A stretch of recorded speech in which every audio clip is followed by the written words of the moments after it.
Howdy everybody, and welcome to tonight's episode of the Faab Five campaign here on the Random Rhapsody Network. As always, we are live streaming here first on Twitch TV, and then the episode will be uploaded to YouTube and on podcast 1 week later. So let's go ahead and jump right on into tonight's episode. When we last left off, the Faab Five had split themselves up to accomplish their various tasks in the port town of Valena. Eloise began her training with the root potion maker, Millie, to increase her potion-making skills, while the rest of the party returned to the Erudite Conclave. There they met Hencuck Fribbs, the gnomish individual who is to be the Faab Five's liaison with the Conclave here in Valena. After explaining the group's new role as field researchers for the Conclave, Liam settled in to receive his new magical tattoo, while Blood, Veil, and Apollyon elected to meet up the newly revived ranger, Belmond Rictor. The group spent some time with him, while Veil elected to begin his own research into some new spells, provided at cost by the Conclave. Eventually, Blood and Apollyon returned to receive their own tattoos, while Liam went off to begin training and drinking with the Conclave's master martial artist, a large and burly man named Valkyr. Blood and Apollyon even managed to get some of their research done while they're getting their tattoos, and together they learned the various dragon types on the continent of Loroupa, their mating habits, and even the names of a few of the older dragons that live on the continent. The group researched all through the day, and eventually most of the group returned to the Singing Knave Tavern, while Veil decided to remain behind at the Conclave to finish up his spellwork research. At the tavern, Eloise tells the group about her day at the apothecary and reveals that she met a white firm tabaxi named Alnad, a man in a green cloak, who spoke with the same accent that Blood from a Stone has. Blood discussed some of his theories and his attempt to enter the elven nation of Ilmithica, which led to his twin brother's death and Blood's banishment from his tribe. Eventually, Eloise cast Animal Messenger to send a seagull out in search of the white-furred tabaxi to invite him for drinks. As she returned to the inn, a passing dwarf tells the group about an underground fighting ring that is looking for fresh blood and new fighters to join in the festivities. And so, Faab Five, you are currently still sitting in the inn, deciding what paths remain for you and what your options are. Now, before we began the session, we had somebody roll a D100 to ask today's question and today's question actually is, what makes your character feel safe? So, Blood from a Stone, as you are the one who rolled the D100, thinking to yourself, sitting there while the rest of your group drinks their ales and ciders and whatnot, and you sip on some water, what makes your character feel safe? Well, at the very moment, not much. He has been kind of rocked with some new information. But before that, typically he would feel safe as he's in the company of these people he trusts. He has grown to trust them. He didn't think that was going to be possible for himself after some of the things that have happened to him. But outside of that, just putting his hood up and disappearing into the dark. If he can't be found, he feels much safer. Interesting. Apollyon, how about you? What makes your character feel safe? Well, being on the run from slavers and all kinds of bad people in my time, this is the first time I ever have felt safe in the company of friends, going on an adventure together, slaying jabronis. It's nice, very nice. Those jabronis. You do definitely manage to slay a lot of them. Liam, how about you? Liam, what makes your character feel safe? I feel safest when I'm traveling by myself. I haven't felt safe in a few weeks now. Nobody seems to leave me alone for even a moment. Ain't that the truth? Nobody does seem to leave you alone right now. Unfortunately, Eloise is not with us today. She is trying to make it, but is running a bit late, so hopefully she'll pop in later. Veil, you are currently, by this point, you probably have finished copying the spells that you had purchased from the Conclave, and you're now making your way back to the inn. And as you're going through the streets, the sky above seems dark and cloudy, but the streets themselves are bright with candlelit street lights, lanterns, and the occasional open shutters on windows to drive away what would have been an otherwise gloomy evening. But as you are hurrying out of the Conclave grounds and into the city itself, you too kind of think to yourself the question of the day, which is, what makes your character feel safe? So Veil looks at the sky and kind of smiles. He likes the clouds and the overcast. He also sees the light of the streets and realizing it's candlelight, it makes him feel a little better as well. He's not so much into the whole sunshine thing, but what makes Veil feel most safe is when he's surrounded by death, actually. Something about the corpses gives him a warm, fuzzy feeling, or rather, a cold, grasping feeling. Indeed they do. There must be something comforting about just seeing those corpses there and knowing that you have the power to bring them back and get them to do what you need them to do. I like it. Okay. And so, as I said, Veil, you're currently hurrying your way down the city streets, heading back to the inn to rejoin your friends, because you know they're heading back there to spend the evening.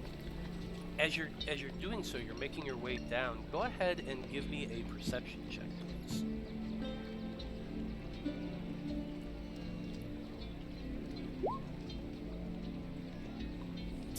That is a 17. Okay. So as you are making your way through city streets, you pass into the neighborhood district that you have just been shopping previously that day. You do see Mitchell's Mercantile, you see a few other of the various shops.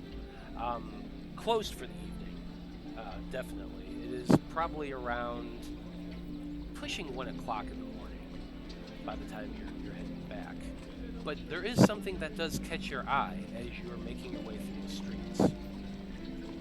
You're kind of glancing back and forth, looking down the alleyways as you go through the city streets themselves, and you see at least two shapes of a couple individuals skirting along the back alleyways, making their way, seemingly attempting to keep hidden.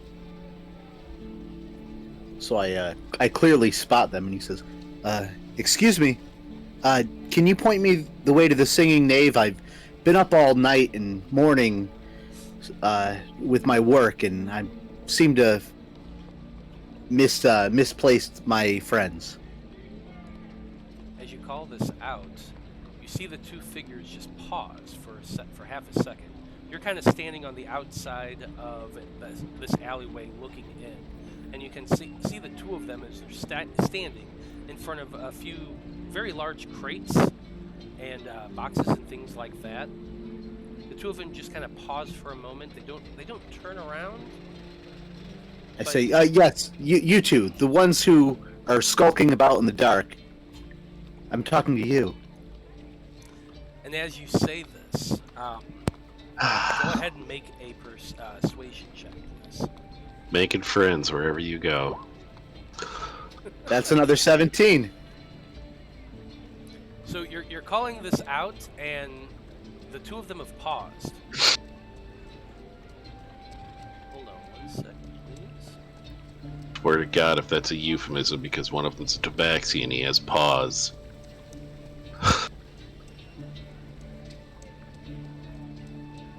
What's Eloise is in? Eloise is in. I saw her. Yeah, I saw her join. You see one of the two individuals hunker down Veil and leap high up into the air, grabbing onto what appears to be the lowest rung of a ladder, and begins pulling himself up. The second one seems to have turned towards you right now. You're having a hard time making out their appearance, even though you do have dark vision. You can see the cloak pulled forward over their head, but go ahead and make another perception check for me. That is a 10. The face is really obscured by the just the length of the cloak pulled forward. You are able to see very delicate angular features of a tapered chin, very thin nose, and slightly almond-shaped eyes peering back at you underneath this cloak, as the one ahead of it seems to be climbing up onto the roof. The one standing there looking at you, you see a crossbow being lifted out of his cloak and pointed at you.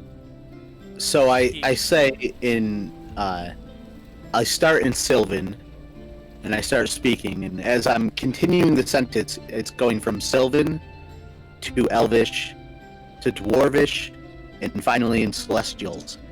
And I'm saying, I mean you no harm, and you don't want to do that. Make another persuasion check.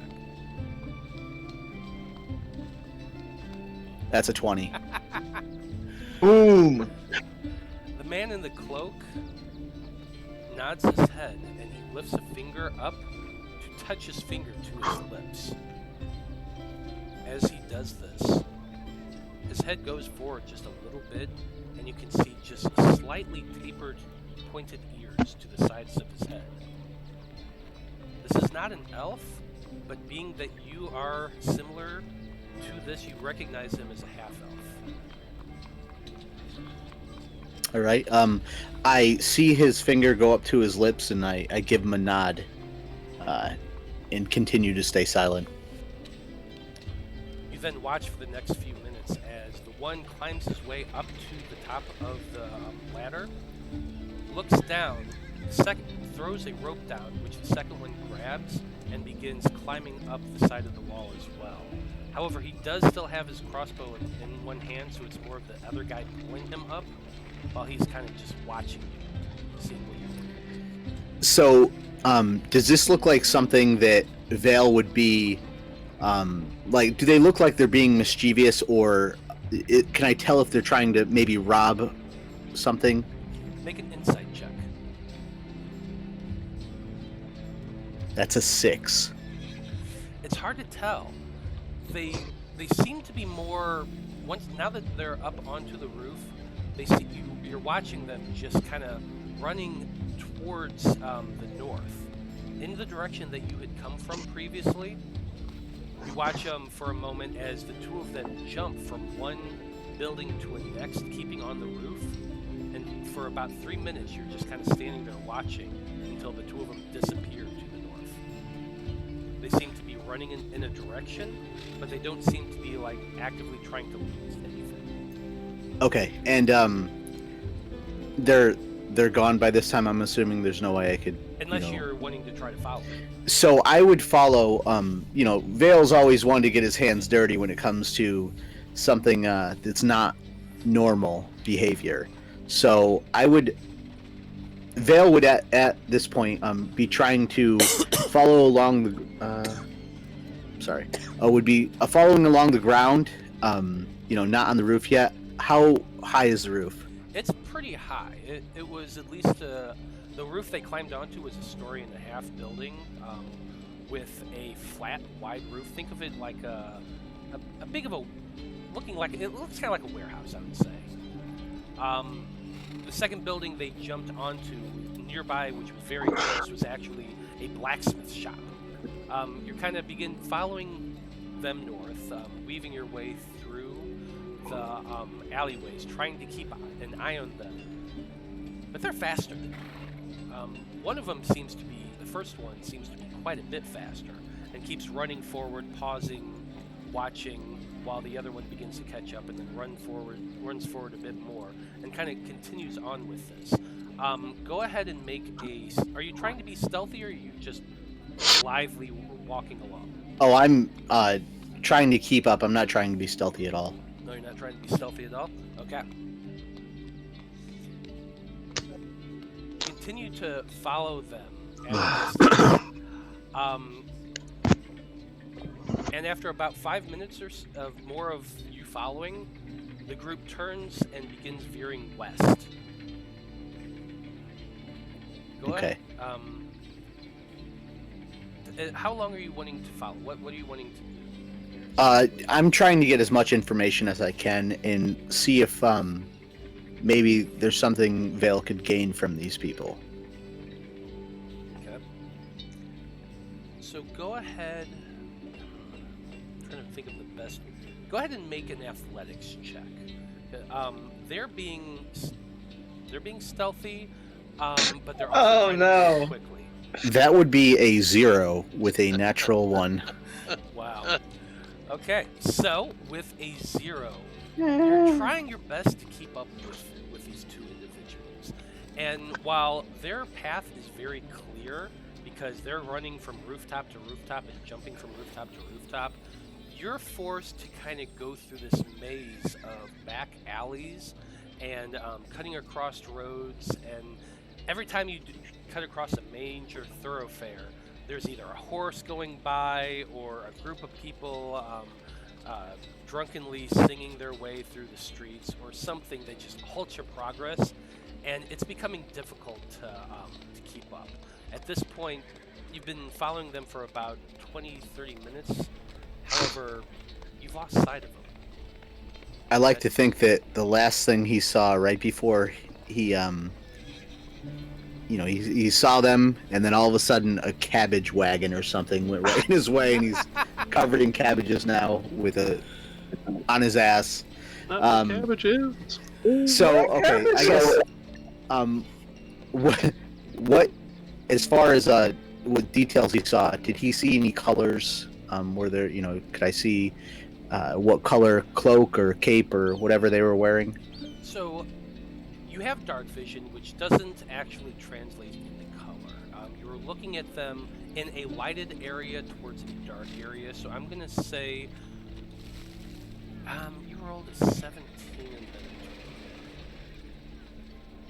I'm going to say that in the light of in what little light you had, maybe their cloaks were a dark shade of blue or a dark shade of green. It's a little hard to tell because with all the shadows in that, but you definitely saw a little bit of color. It wasn't just a straight black or gray cloak. Okay. So I guess now that I've lost them, Vale would stand up and brush the cabbages off his shoulders and head towards the singing knave. And the poor old man is kind of yelling at you as you walk away. What did you do to my cabbages? Vale sneers back. He is in no mood for a cabbage dealer to be sassing him right now. He says, "Watch where you're going next time, or it will be sauerkraut for you," with the lamest comeback ever. But he doesn't care. He shakes his head and he's just so upset and exhausted, and he heads towards the singing knave. Go ahead and I love it. Intimidation at disadvantage, just because I want to. Oh, this is going to be great. Yes. That nat 1. Oh, it would have been good too. It would have been at 24 if it was normal, but it became a 9 because he's exhausted. He is, but you yell this at him, and the old man is just, you can hear him muttering to himself as he's trying to pick up all of the cabbages. Some poor drunk is grabbed one and ran off, you notice with your passive perception as you walk away. It's pretty funny.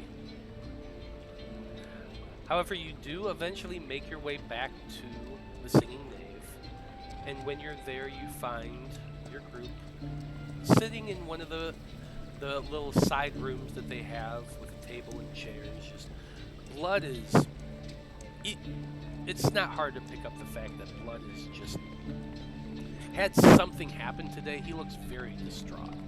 Eloise looks a little more hopeful and cheerful in a weird sort of way. Eloise needs the question of the day. Yes. Eloise, I believe you're back now. Is that right? There she is. Oh, can she hear us? I can. Can you not hear me? Oh, there. Yes, there No, you now are. we can. I was like, no, I thought I fixed everything. Yep, and I'm going to go ahead and add you into the video as well.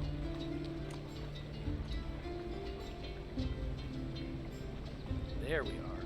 So, Eloise, how you doing?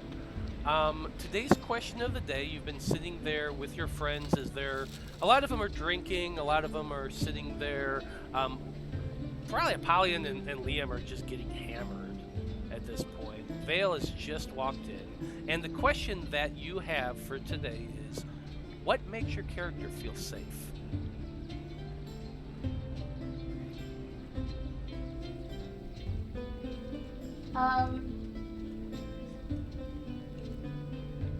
The hut that her and Vulcan lived in. I mean, surrounded by nature and living with a Goliath, nothing feels safer than the outside world than that. Yeah, you're probably right. I can see him just being this very fatherly type, that big gruff bear of a man that you just don't want to fuck with. But Everyone else is scared of, Yeah. and he's just a teddy bear to you. oh yeah, huge marshmallow. Wow. Okay, I like it. So, as I said, Veil just kind of wanders in from the streets, a little tired, a little cross. He finds the rest of your group sitting there in their cups.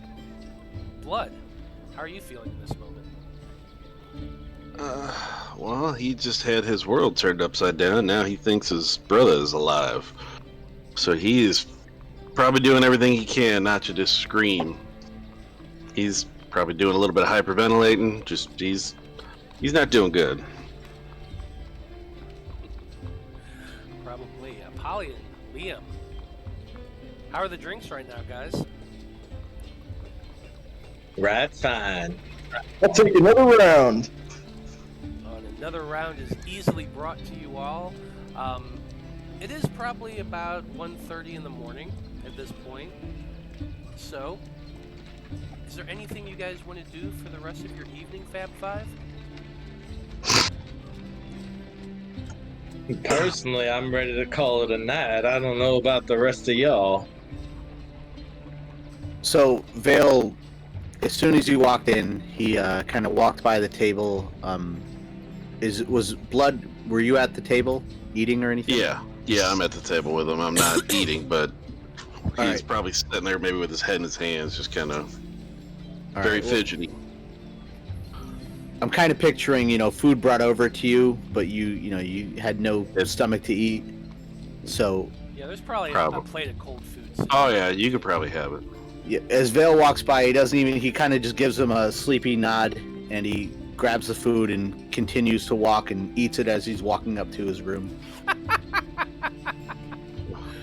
Okay, so you see your dark elf companion walk up to your table, grab a plate of food, and just walk on up to bed. He ain't gonna stop him. I like it. Anybody else want to do anything this evening, or are you all just planning on heading to bed? Yeah, I don't think Blood's gonna be able to go to sleep, so he's probably gonna go out for a stroll. Clear his head a little bit. So you stand up, and everyone just kind of watches as you dust yourself off. Do you announce what you're doing? I'll tell. I was like, don't wait up. I will see you in the morning. Okay. So Blood from a stone, with a swish of his cloak, disappears into the night outside of the inn. Vale's already heading upstairs and climbing into his bed. Apollyon, Eloise, Liam, you guys go to bed as well? Yes, sir. Yeah. I'm leaning on Liam. Let me tell you, man. I'm gonna destroy him at that arena tomorrow. You don't even. I'm the Golden Boy. You know I am. Buddy. You know I am. You done said it enough times. Everyone know you the Golden Boy, sir. I'm just trailing behind them just in case Apollyon like leans too far back going up the stairs. You're like, just in case. Okay. So where are you guys on the map? We're in the little booth. No, on the full map. Oh. That's right. Okay. So, I'm gonna go ahead and move you guys to the upstairs of the. Yeah, I think.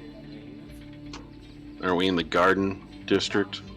You are in the Garden District, so Blood, you're just kind of out here for the moment. I'm going to get to you in a second.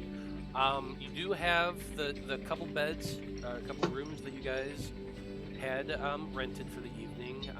Are you guys keeping the same setup that you had the last evening?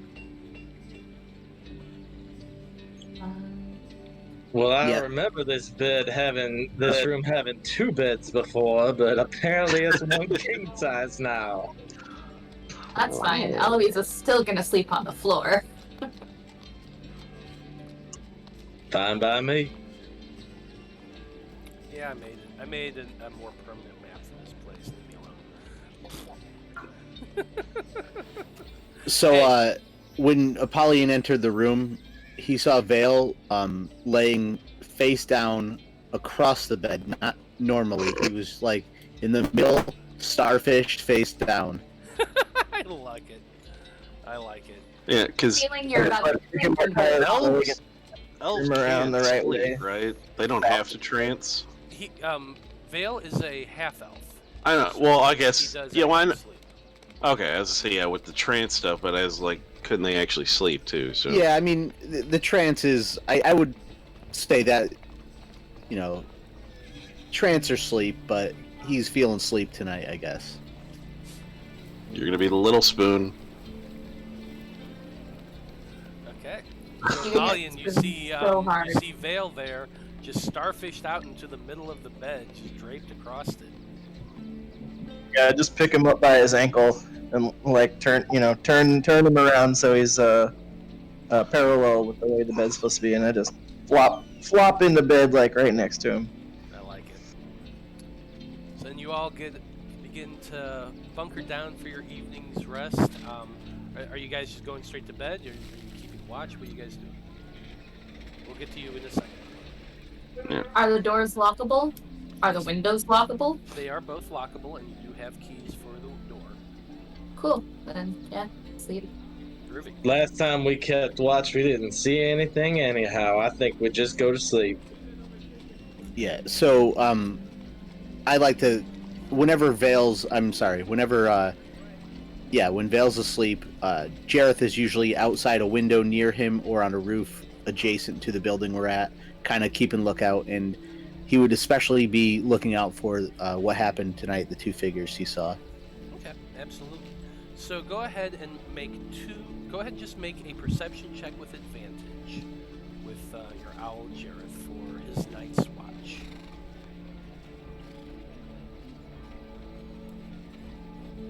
He does have a pretty good vision of the area. Yep, 15. Sitting there on top of the roof, he can see the wharf, he can see the roads leading up and all the roads leading around. And this is a very jam-packed district here close to the docks. Does not see any robed figures throughout his night. Does see quite a bit of drunkenness and debauchery going on in the streets below. A few couples having sex in random alleys, the normal stuff you'd see on the front. For shame. I mean, this is a port town. The whores are out there. You know what's going on. Blood. You've made your way out into the city streets of Valena. Go ahead and pull up that map. The Valena one? The port? Yeah, I got it up. Okay. So where you are right now is down in the South Docks. The the conclave is in the garden, as I've said, and Mitchell's shop and the row of merchants that you guys have been is in the halls. What are you wanting to do through the night? Well, I remember when we left the other day, there were some soldiers at the docks. I want to go over and have a word with them. Okay, you can certainly do that. You head down to the docks, and the docks, even at night, seem to be somewhat busy. There are 5 major ships currently in dock in the South Docks, which you recognize all the different flags of the neighboring kingdoms that are currently here, getting ready to meet with the elves. Beyond that, you do see a few merchant ships and that sort of thing, and there are guards patrolling the docks, walking around, just doing general sorts of passes on their patrol. Yeah, I'm just gonna kind of grab 1, 2 of them and just introduce myself. My name is Blood from Stone. I'm a member of the Iridite Conclave, and I was wondering if you could do me a favor. And the 2 that you've stopped is a half-orc and a kind of thin, reedy-looking human. The 2 of you, they just kind of stop and say, what can we do for you? Well, I'm not sure if this is going to be an issue or not, but I have been led to believe there might be 2 dangerous individuals in this city. And he'll pull down his hood. He goes, one of them, do you know what kind of a creature I am, I should ask?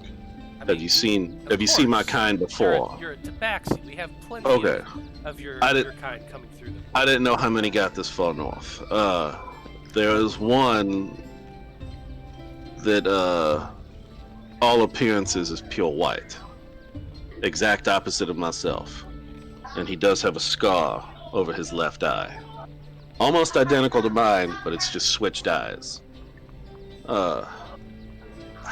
I can't tell you exactly why I think he might be a dangerous individual, but with all the extra people here in town, and I know the security is tighter, I think you might want to have to look out for him. He was last seen wearing a green cloak, similar to mine, but a little bit different. And his gentleman friend, the description I was given wasn't... they didn't see his face. They don't know exactly what kind of a creature he is. But, So as you've been saying this, the half-orc had pulled out a little notepad and a pencil, and was writing down everything you were saying to him with kind of a confused look on his face. He takes down your information. He says, and what's your relationship with this individual? it's someone I knew from back home. And if somebody I thought was dead, someone I saw die. And so if they are back somehow, I'm not sure what they got in mind, but it's, especially with the elves leaving their kingdom, with all of the extra excitement going on around here, to me it's, I wish I could give you a little bit more information on it, but right now I can't. But it's not a coincidence that those 2 things are happening at the same time. He shows up the moment they leave. Something could be, I don't know. I'm just saying he could be dangerous. The moment that you begin describing your relationship, the 2 kind of exchange a glance, a very meaningful, long glance, and then the half-orc kind of puts his pencil down and says, "Now, people do disappear at times, and we do understand the importance of finding a friend. But if you need to fill out a missing persons report, you should report this at the no. consiliary." Like I said, this is someone I thought was dead until earlier tonight. And it's, if they are alive and they are here, I don't know what they might have planned.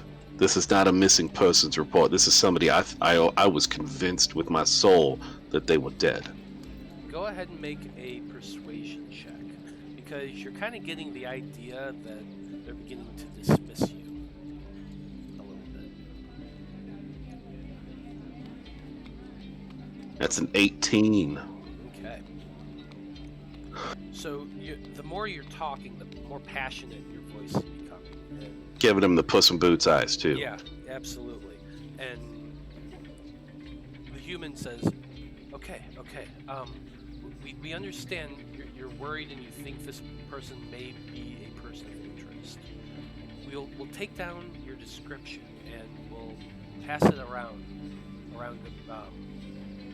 the guard when we get back from our shift, and begin asking around and seeing if anyone has noticed a white fur tabaxi of your description. Where, if we do find this individual, is there any place that we can contact you? Well, currently I am staying, and it's the Singing Knave is where we're staying, right? Yeah. We have some rooms at the Singing Knave, but you can also reach me up at the Conclave. I will be there pretty much every day. Do you have the mark of the Conclave to show your membership? He will slide down his cloak to show his bare fucking wrist. Yes, I have the mark, sir. And both of them, they have a hooded lantern that they're carrying with them. They shine it right up and just look at that pale skin. Yeah. And the Go ahead and fake laugh. fur. Go ahead. It's And, okay. Yeah, there is a couple of snickers at Trust me, I don't blame you, gentlemen. I'm getting a cuff to put over it as soon as I can.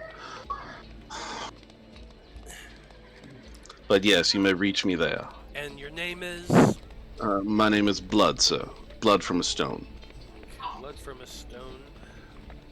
As I said, we'll pass around this description and see if anybody's seen this individual. But I'll give him the name he gave to of Alnad. I'll be like, he referenced this name, Alnad.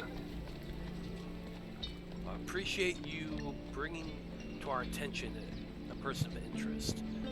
Being what's going on right now, you can understand our security is very exactly. That's why I am bringing this to you. They thank you for letting you know, and you can see they seem to be kind of anxious to get back on their control. Yeah, I won't keep you gentlemen any further. Thank you. And then he's gonna go fight. He's gonna start walking off. He'll get, a block or two away from them, kind of check, see if they're still looking at him or not. And if they're... They glance back every so often, but they do have a job to do, and you see them making their way with their lantern, kind of checking out around the docks. Now, you said it was like an hour walk from the Singing Knave to the Apothecary, right? It's not any close. Yeah, he's not making that. He's not going to make that walk tonight.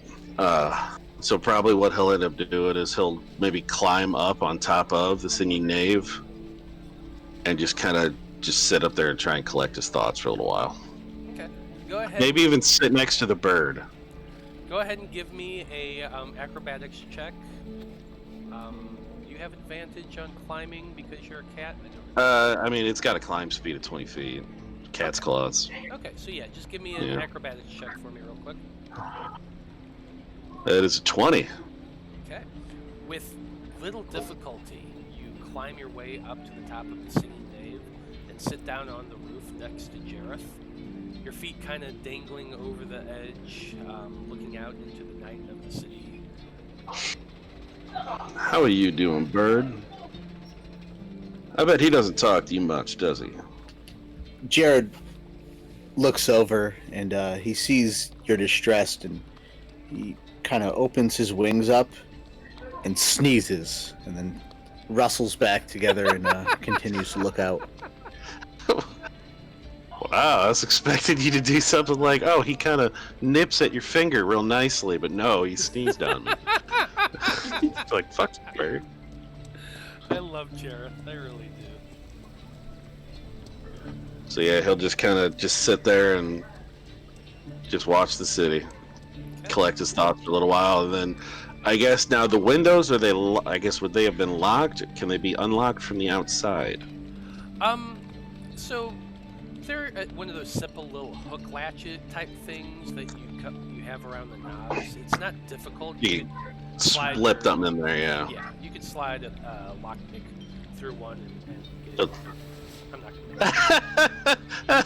I did it anyway. It's a 29 on Thieves' Tools. Okay, well, yeah. Well, after like an hour or two, he'll slip in. Okay. So you climb back in, probably with Apollyon the Veil, since that's where you're sitting with the bird. Yeah.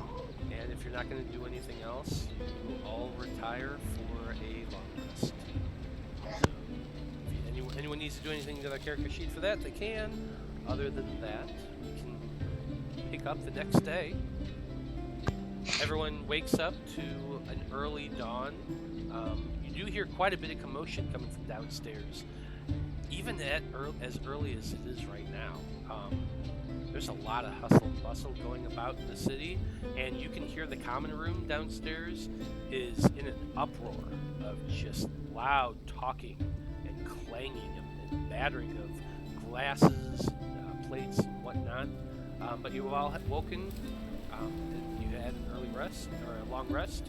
So, Faab Five, what do you want to do today? I'm heading back to the apothecary. Yeah, I want to check out that pit fight. Are we going to do that in the afternoon, or is that like an evening thing, the pit fighting? The dwarf did mention that it's an evening thing. Okay. So you guys could find that after, and probably, yeah, after dinner you can easily find that. Well, I suppose Mr. Veil needs his tattoo. And I got some more stuff I wanted to research. Yeah, do you say that out loud? Yeah, I suppose so. Alright, Veil kind of looks at you, he wasn't really looking forward to that tattoo, and, He's just gonna show his wrist, be like, "You're not looking forward to it." Yeah, look at this. Veil has a crude You'll be drawing. fine.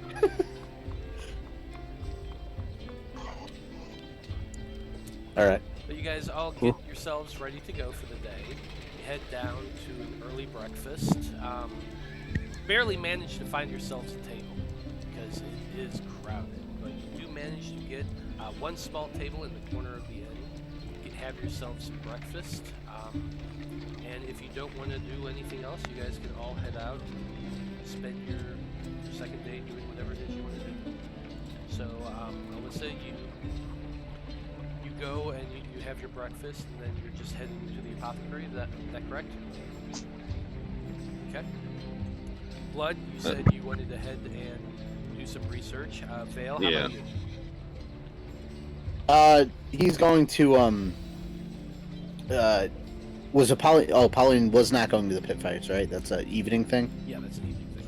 Alright, he'll head back to the conclave, hang out by the library, just do some light reading. Okay. Apollyon? Nothing in particular. Apollyon, do you have anything you're wanting to do today?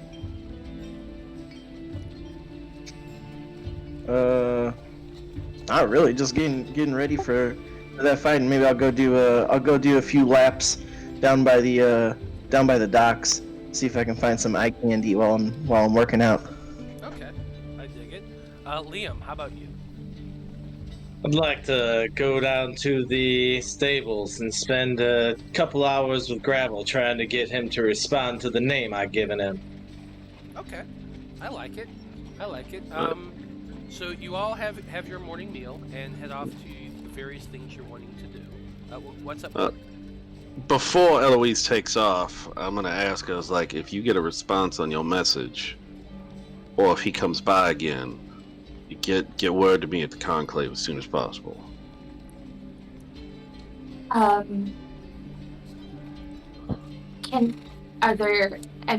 haven't really seen any animals inside the conclave, or is there any that can really get in and out? You don't have to send an animal message. You could just either come yourself or tell somebody, like, with the city watch. Somebody will come get me. Anything don't you know can if do. If he anyone will comes come back. fast enough. Okay. Well, if he comes back, take notes. Remember everything. Or do your best to get a hold of me. You know what? Before You know what? I'll give you this. I'll give her the sending stone. We have the sending stones. They work at least once a day. There you go. So, I forgot to mention, before I head out to the library, I do, in passing, mention the two figures that I saw, but I give pretty vague details as I'm heading out the door to see if maybe... I would just say it casually. I don't know if Bud would pick up on it and want more information. Well, I guess if we're walking to the conclave together, he'll probably pump you for information, ask you what happened. Yes. Well, last night there were two figures. They were trying to be a little sneaky, but I spotted them right away. They looked like they were, maybe up to no good, so I had to call them out on it without calling them out on it. I asked if they could lead me to where you guys were, and I was had a crossbow drawn on me. One of them was possibly half-elf. I couldn't really tell. They were wearing either dark green or possibly dark blue clothing. They were very athletic. They were jumping from building to building like it was no big deal. And I kept them for a while, but on foot in the street, as opposed to up on the building.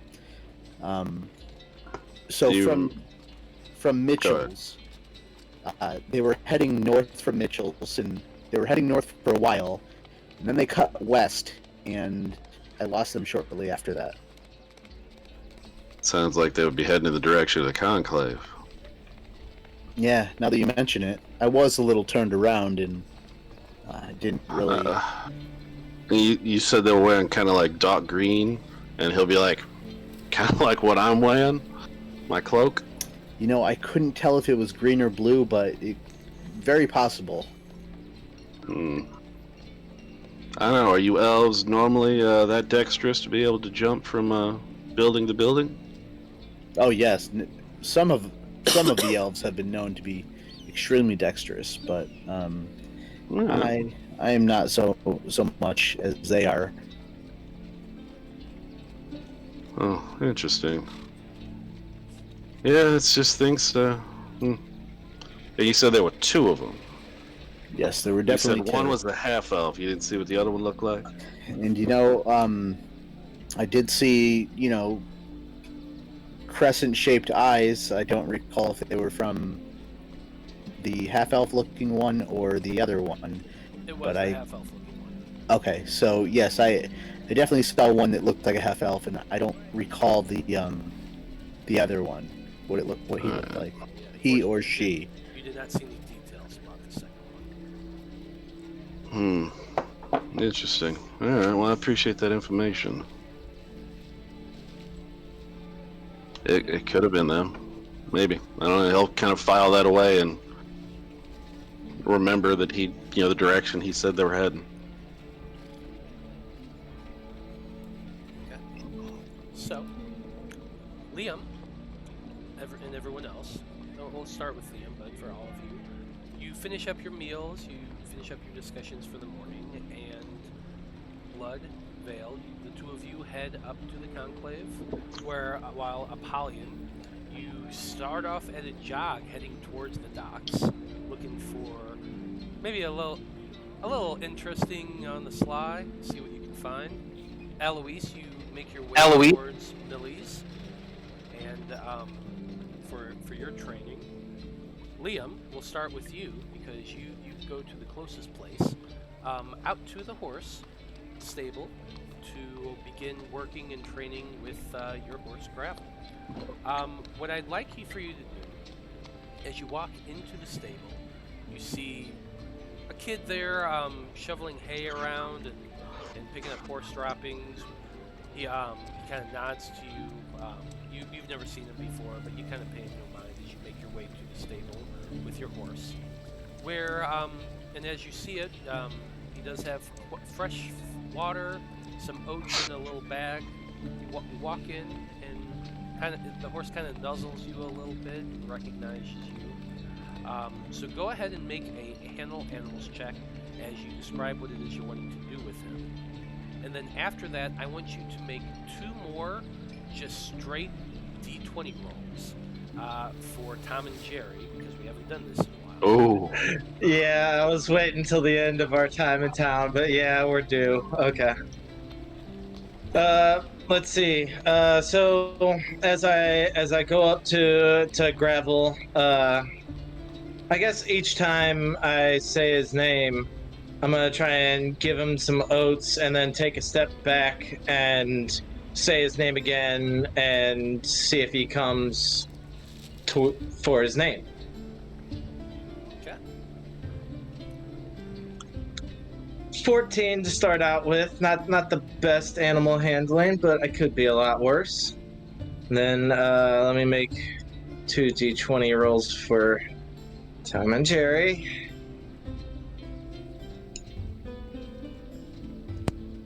Hoping they're good. Oh, much better. A 15 and an 18 to help them out. Okay, that's not too bad. I'm trying to remember where I put the info for Are the 2 for Tom and Jerry also animal handling checks? No. They are, but they're not with Yes. my bonuses. They're with Tom and Jerry's bonuses. So Oh boy. What's the Tom and Jerry? It's his beer cart guys. I hired 2 mercenaries to take my beer cart up to Weston, and I'm giving them rolls, and we're using their ability checks to figure it out. Oh, all right.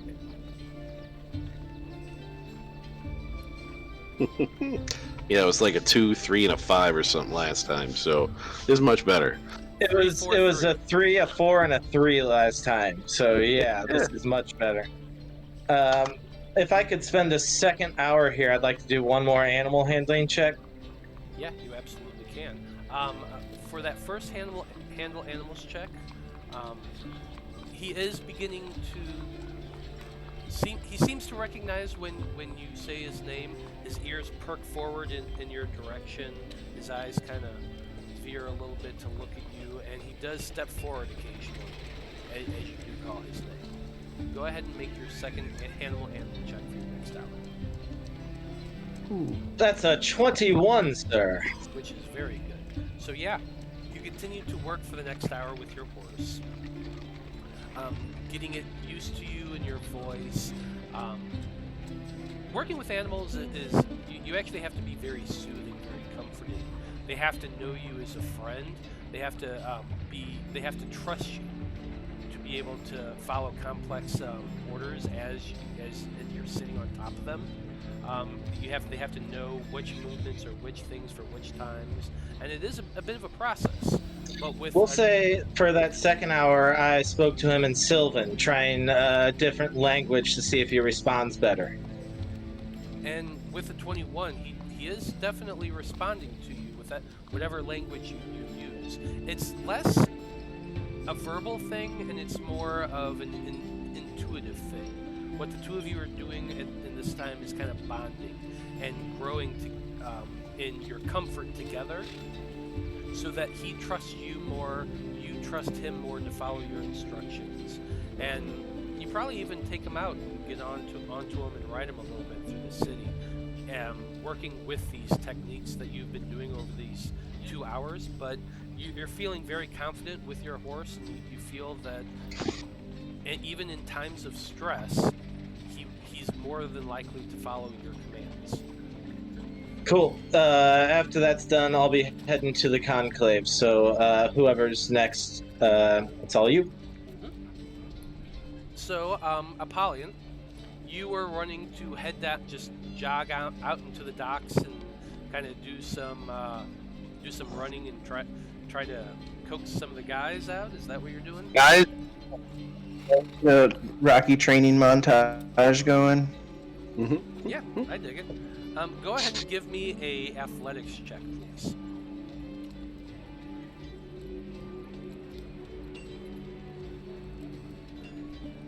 Well, alright.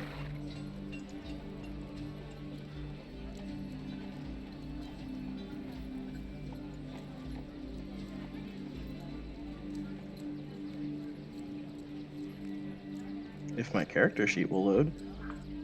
Not working for you? There we go. 21. Apollyon, you are a prime specimen of beef, my friend. You are grade A, top quality prime.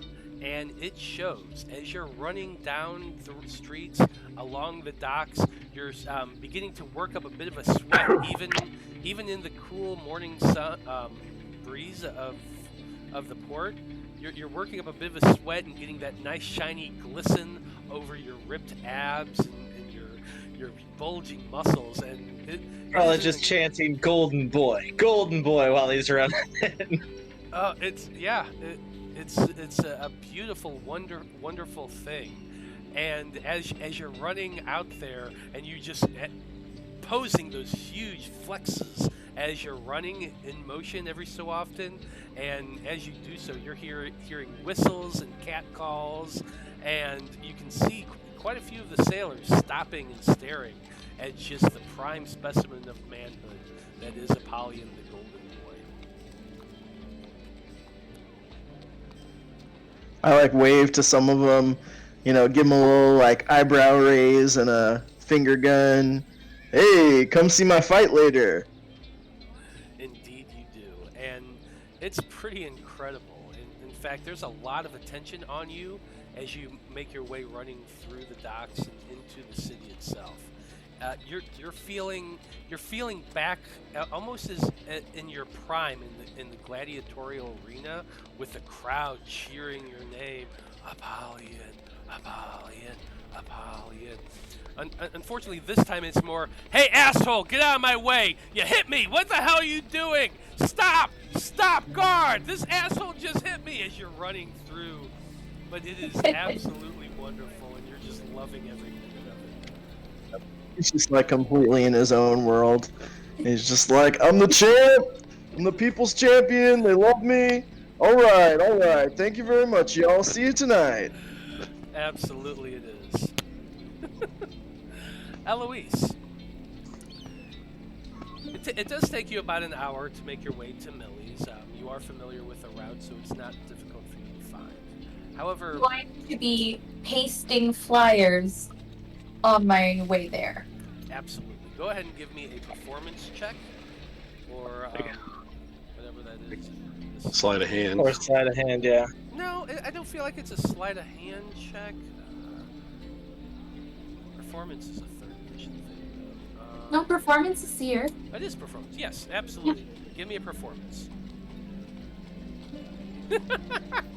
So you're just running by, slapping some paint down, slapping it on. It's crooked, they're bent. A couple of them are upside down even, and they're just all over the place. Some of them are dog-eared and fucked up. Others are scrunched together.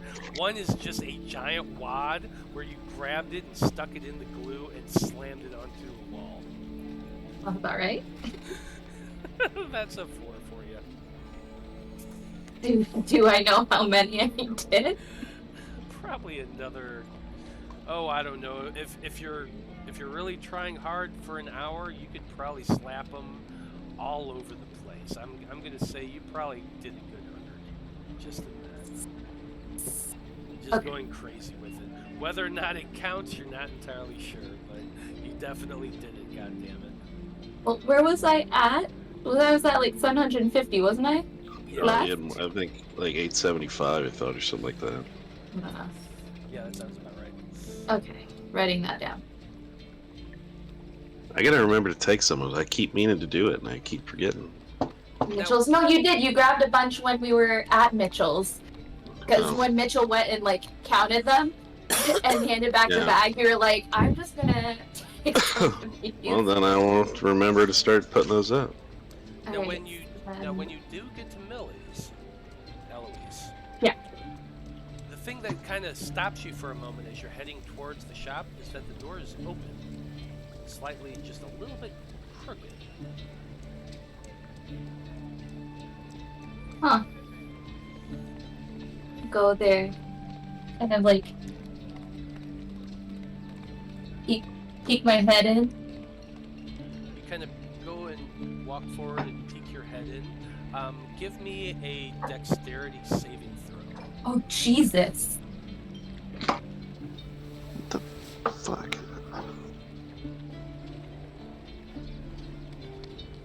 Okay, as you're hurrying up to Millie's to go peek around the door, your tail begins to twist around and start to wrap around your leg. You just barely manage to keep your footing, and you stop before slamming your face into the door.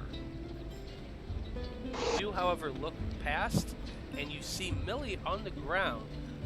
Seems to be with a little hand broom and a dustpan, sweeping up what appears to be just a huge assortment of dried flowers and buds strewn about the floor. You push the door open a little farther to see a completely ransacked room that was Millie's shop. That just, there's bits and dust everywhere. You can see broken jars in several places, and just an absolutely disheveled looking Millie just trying to clean up this huge mess. What happened? Oh, Eloise, dear. You gave me a start. Someone broke in last night and just broke everything. It just completely tore up the place. Why would anybody do that? I'm gonna help start cleaning. You get down and immediately start trying to help her clean up this mess. I don't know, dear. Last night I woke up around 4 o'clock, around 1 o'clock to just sounds of crashes. I came downstairs and I saw this gigantic mess. Everything was just broken. A window was smashed in. The door was kicked ajar. I think it had to be vandals or something. I don't know. I don't know why anyone would do this. Why would they break all of my components and everything? I'm just gonna kind of look around, and especially in sections that she hasn't started cleaning up, just to see if I see any signs of who it could have been, or if anybody left any sort of anything behind. Sure, I dig it. Go ahead and give me an investigation check, please. Yeah, I was hoping you'd say perception. Well, for this, you're actually specifically looking for or are you more generally trying to look around the whole area? Yeah, just to see if I see anything that got left behind, or. Okay, yeah, I'll let you roll perception. That's fine. Thank goodness. Okay. He's a 20. So as you're kind of walking and looking around, looking through all the files, looking through all the components on the ground, you can hear Millie kind of just chattering away, talking about, the guards, the guards came as the moment I called them and began doing a search around. Hopefully they find something. I don't know. They're questioning people around the neighborhood now, I think. But what you do notice as you're walking around and looking around, the areas that were broken and the areas that had components missing is more to the front of the shop. In the back of the shop, you can see Millie's cauldron has been knocked over, and you can see a lot of the contents on the floor. However, behind the counter where she kept most of her wares, nothing seems to have been broken.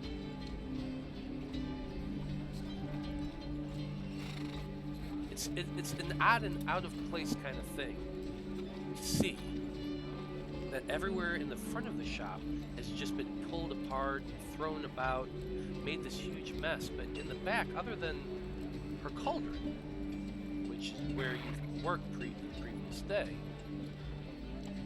Behind her counter, where she keeps all of her things to sell, nothing's been broken, from what you can tell.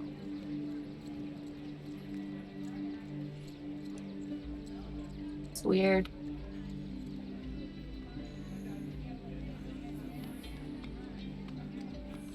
Go ahead and give me an investigation check as well.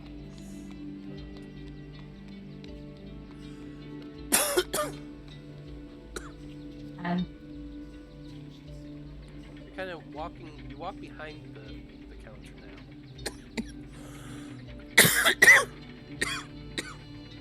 Sorry. You walk behind the counter and you're looking around, and nothing seems to be broken. Nothing seems to be moved. The till, the little box where she keeps her money underneath the counter, yeah. doesn't appear to have been touched at all. It's closed. You even walk over and kind of move it, and it's locked.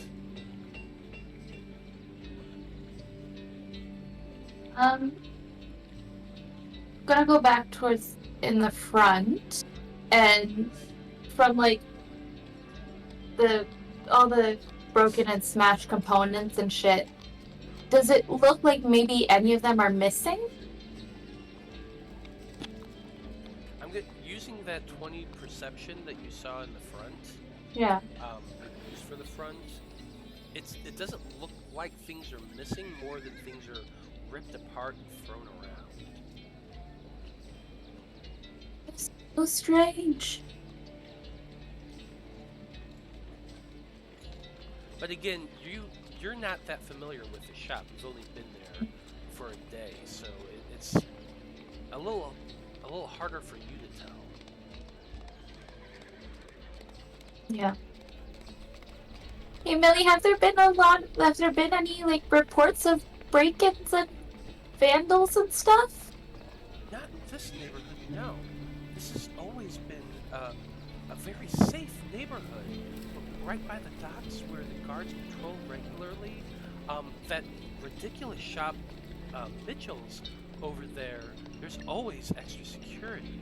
And we have regular patrols. There's never been just someone trashing a place like they did to mine. But I don't know what I did. I didn't do anything to anybody. I always treat my customers well. And she's just kind of getting whiny, and just you can see all the tension of the day and all the frustration of what she found when she woke up just pouring out of this poor woman.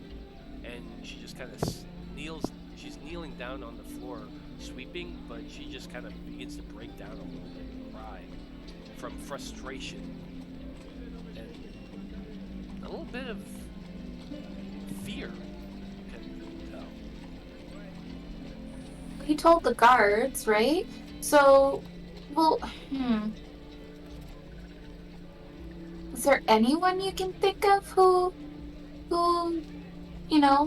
might hold a grudge, not hold a grudge, but maybe want to scare you or try to shut you down? Do you have any competition? I'm sure there are other apothecaries in the city, but we always work well together. We trade supplies when we need. We sell at cost when one needs something. We always work to cover as much of the city as we can. I can't think of any reason why. I can't even tell what they took, if they took anything. I've only found a few things missing. Nothing really all that worth all that much even.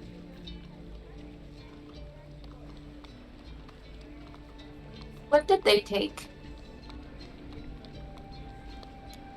They took a couple potions of feather fall and of climbing, and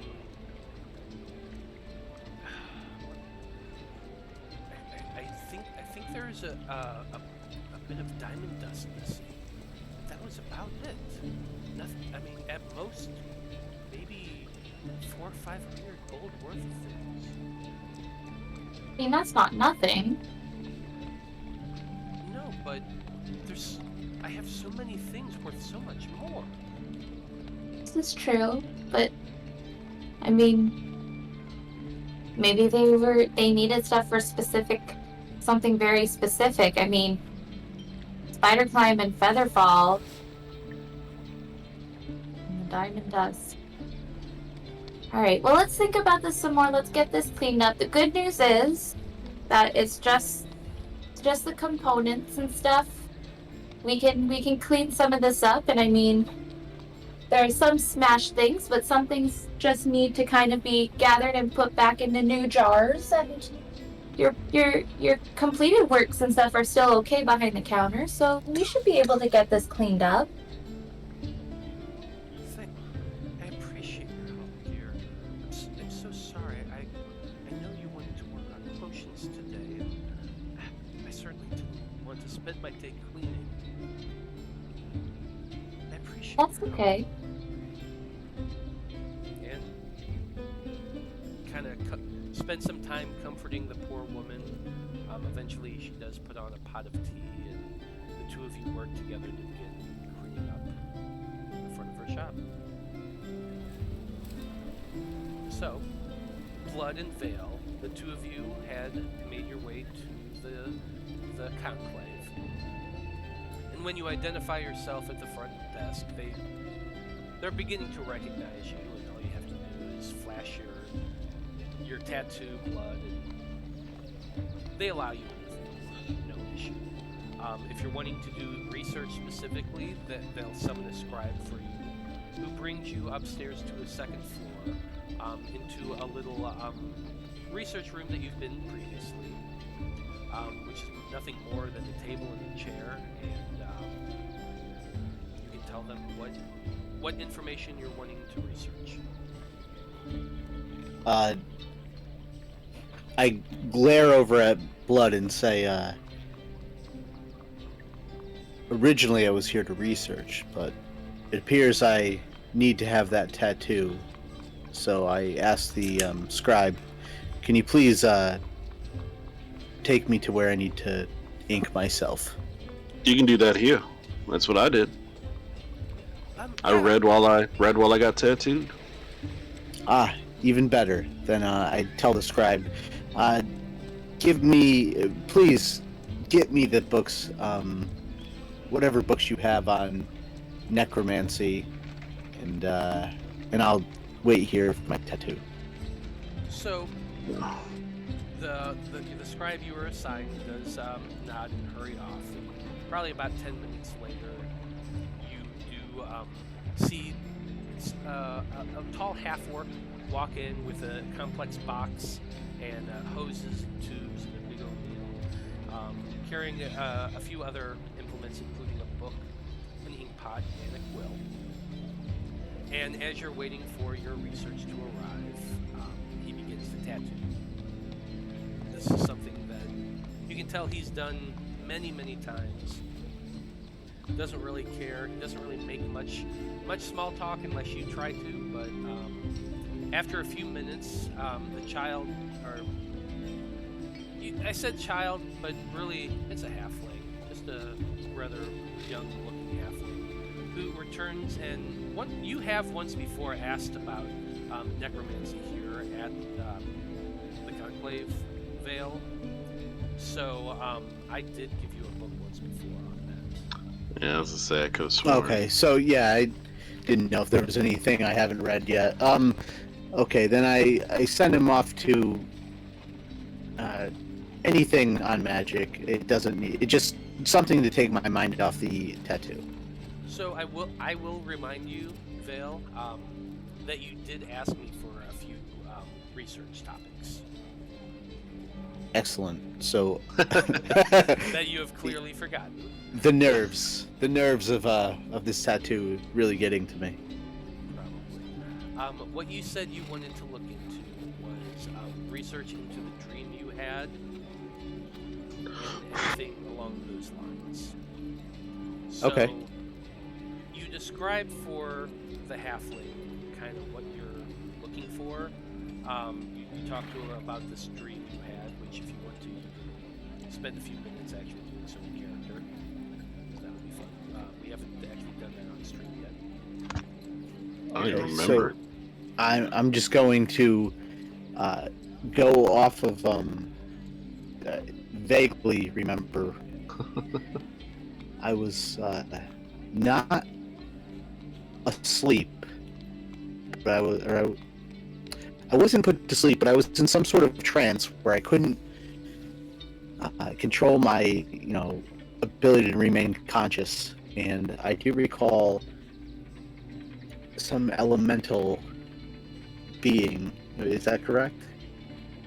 You remember feeling the elements kind of cascading and colliding all around you, and the thing that you saw was just a giant eye opening up, kind of like picture. Remember Cheshire Cat from Alice in Wonderland? How you Yes. see two eyes in the mouth. In this instance, you would just see a huge eye open in the middle of this maelstrom of elements, and then a mouth open beneath it, which is what said to you, a drow, interesting. And then you woke. Yes, I do. Now I do recall. Yeah, I also recall time stretching out into infinity, and it was almost like I was there forever and in an instant at the same time, if that makes any sense. And the halfling kind of is a little hesitant at first because you can see kind of like the gears turning in her mind.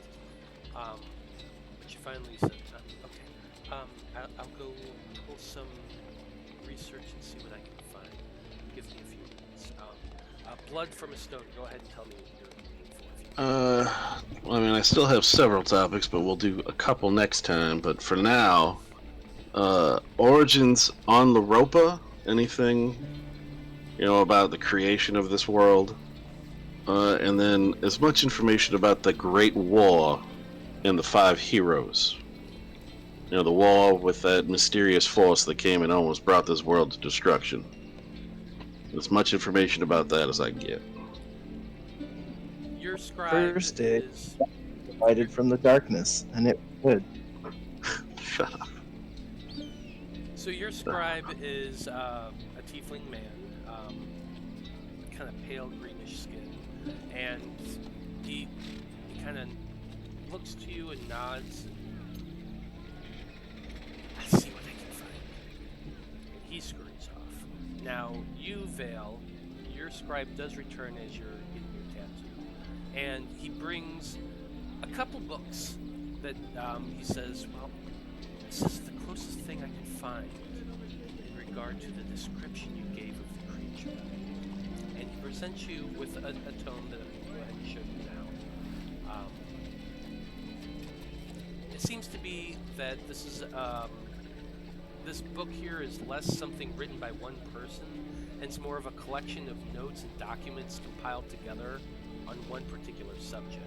That's Beholder's research. It is Beholder's research, which I just Oh. shared with everybody. Oh no. Which I'm going to touch on a few notes because there are a few things that are kind of interesting about Beholders in particular. This book begins by suggesting that to those who seek to understand Beholders, nearly everything about their query is unfathomable.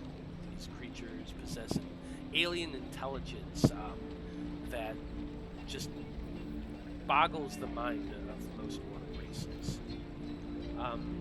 The book goes on quite a bit, and I'm not going to read all of everything here because it does go into detail about things they can do, a little bit of their mental abilities, a little bit about their personalities and that sort of thing. But the one thing that I will draw attention to is a little bit more towards the back. And the thing that's really kind of weird about the Beholders is the fact that it's theorized that Beholders can produce others of their own kind, but the process has nothing to do with biology and everything to do with psychology. The theory is that when a beholder sleeps, its body goes briefly dormant, but his mind never stops working. The creature is fully aware, and even though an outsider might observe, it might seem oblivious, this thing is absolutely not. Sometimes a beholder dreams are dominated by image of itself or other beholders, which might not actually exist. On extremely rare occasions, when beholder dreams of another beholder, the act creates a warp in reality from which new, fully formed beholder springs forth unbidden, and seeming to have appeared out of thin air through space. Basically, they clone themselves by dreaming. Yeah, that's pretty interesting.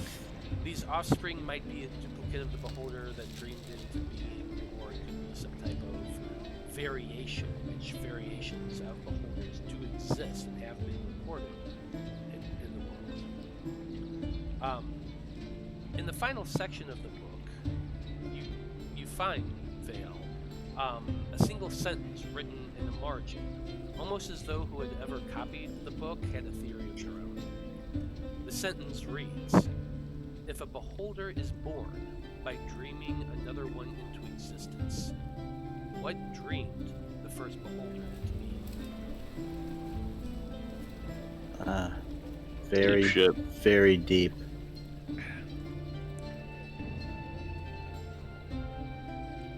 The second book that you're given is a book on the theories on dreams and nightmares, because you described this to him as a dream. This book I'm actually going to read as well. This book begins innocuously enough. It's written by a scholar around 3,000 years ago. It begins by referencing several ancient texts that suggest there are countless other planes of existence beyond the commonly known four, an infinite multiverse beyond grasping. The writer postulates that if this theory is true and every conceivable reality exists out there, then there must be a plane that corresponds with a person's dreams. A dream plane, or dream realm, as the author begins to call it, could possibly be a realm where one of these dreams take flight, heedless of the material plane. A place where a person's dream could possibly echo forever, unaware that his dreamer had woken up and disappeared. At one point, this author writes, "It is entirely possible that what we think of as dreams themselves are manifestations due to our subconscious unintentionally entering the dream world as we sleep." As you continue reading along, the author's scripts becomes more sharper and almost forcefully written. He theorizes the possibility that remnants of particularly horrific dreams, energized by dark emotion, could remain with after the dreamer had awakened, allowing these dark remnants to rampage from dreamscape to dreamscape, creating terrible nightmarish entities. The more you read this book, the stranger the writer's theories become. Into that realm comes the dreamers. Whether they will it or not, they write in a small hurried script. Sleep can only be held off for so long before madness takes you. The edges of the dream realm must expand and contract like waves on the shore within the dreamscapes of dreamers in every plane you sleep and wake. The dream realm, however, would still exist even if there was no one to dream. The writer theorizes that since the dream realm could be reached by dreamers on any plane, that must also mean that the dream plane could reach any other plane as well. Within an entire multiverse of dreams and nightmares constantly invading the dream realm, the writer declares that any imaginable or unimaginable horror could theoretically exist within this realm. There could even be far worse and ancient things far beyond time and space, lost somewhere within the infinite and ever-expanding realm. The last few pages are next to incomprehensible, inane babble babblings of possibilities mixed in with theoretical physics. The writer compares his theories on the dream realm to be akin to a chicken and the egg paradox. If the dream realm could exist without the dreamer, what could have birthed the dream realm? Very similar to the last book's ending. And that's why we thought the two books relevant, because of the similarities between them and what you described. The scribe tells you. Now, Blood. Your scribe returns, but he doesn't have a book with him. Instead, you find a very odd-looking man, tall and ancient. His face is wrinkled. He appears to be human, but it's almost as though he glows slightly. His skin is very tan, like what's that one actor that tans so much he always looks orange? He became president for a minute. But anyway, he has a very orange skin that seems to kind of glow and radiate a little bit. His head is bald. His eyes are kind of squinty a little bit. He almost looks like George Burns, if George Burns had a shaved head. Just big ears, bald head, wrinkled face. He seems to be just the smiling, happy, squinty-eyed old man that walks in following the sage, this scribe. He also is wearing the same brown, tan, and green robes that pretty much everybody else in this in the inside of this library seems to wear. And he kind of just smiles at you and says, well, my apologies for your wait. It's fine. I understand you are asking for research regarding the 5 legendary heroes in the Great War that ended the Age of Dreaming. Is that correct? That is correct, sir. Well, this is allowed. Don't worry about that. You're not breaking any rules. Although few really study the subject anymore. Well, it's without ego that I can say that I'm the foremost authority on that subject. In fact, what book this branch probably have on the Great War were most likely written by me. So yeah, if when they told me you were looking for that, I figured I might just pop in and see if you want to ask me any questions directly instead of just reading a book about it. Although, you know, I must warn you, not a lot I can say on the subject. I mean, there's not a whole lot out there. Yeah, I mean, even the heroes about the war itself, too. I mean, and the Age of Dreams. What started this war? I mean, we know that the kind of the armies of this world, from what I understand, were on that side, but who was on the other side of that battle? That's the thing, is nothing's actually survived that long. I mean, you gotta realize, the events that we're talking about happened A long time ago. 10,000 years ago. Most of our records that we have on the subject are more about legends that happened long ago, that they talk about it in very, very past tense. What we do know is there was a great war between the nations and the peoples and tribes of this realm, and a being that appeared to them benevolent, with great information and great knowledge, but who eventually was forced to be driven back. I mean, now it says benevolent knowledge. If he was bringing things that were good, why would they attack? What would bring about the war? That is the question that all scholars tend to ponder. After the war, after the Age of Dreaming came the Age of Calamity. And during the Age of Calamity, after the Great War, our planet was decimated. And most of the surviving races were forced to flee underground to survive.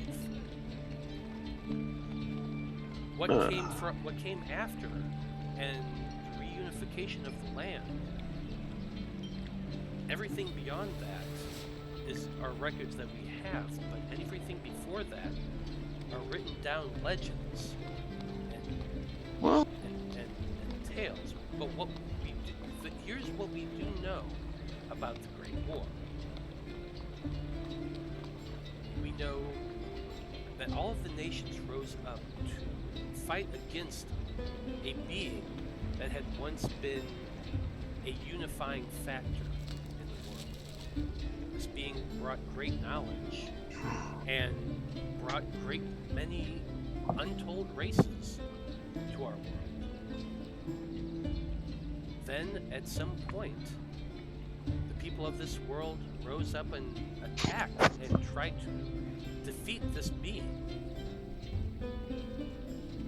The peoples were beginning to lose and would have lost if it were not for the emergence of 5 heroes who were set upon to bring back the remaining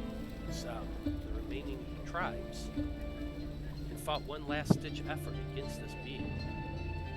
It did eventually drive him back, but the destruction that it caused the Great Calamity. Now, you said you have legends written down. Now, obviously, legends are always going to be sprinkled with tall tales and things like that, but there's often quite a bit of truth in them. What kind of legends came out of that war? Some legends claim that these 5 heroes appeared one day and united the remaining tribes. Others say that each member of the 5 were members of the 5 prime races. The 5 prime races are the 5 that originated on this material plane. He might scoff a little bit at that when he thinks of that, but that's for later. Keep going. The old man kind of smiles. Well, my people have a legend too. And one of the legends is one of our people was a member of that 5. Obviously, we don't have the proof. Oh, I'm well aware of the legends of the Tabaxi. I've made trips down to your tribes and taken down your accounts too. They are in our stores of knowledge. However, we have found no evidence that either can conclude one way or the other of what type of race they could be. Now, well, there's any information on where this final battle may have taken place? Is there anything left over from that we know of? When you say that, the old man kind of stretches a little bit.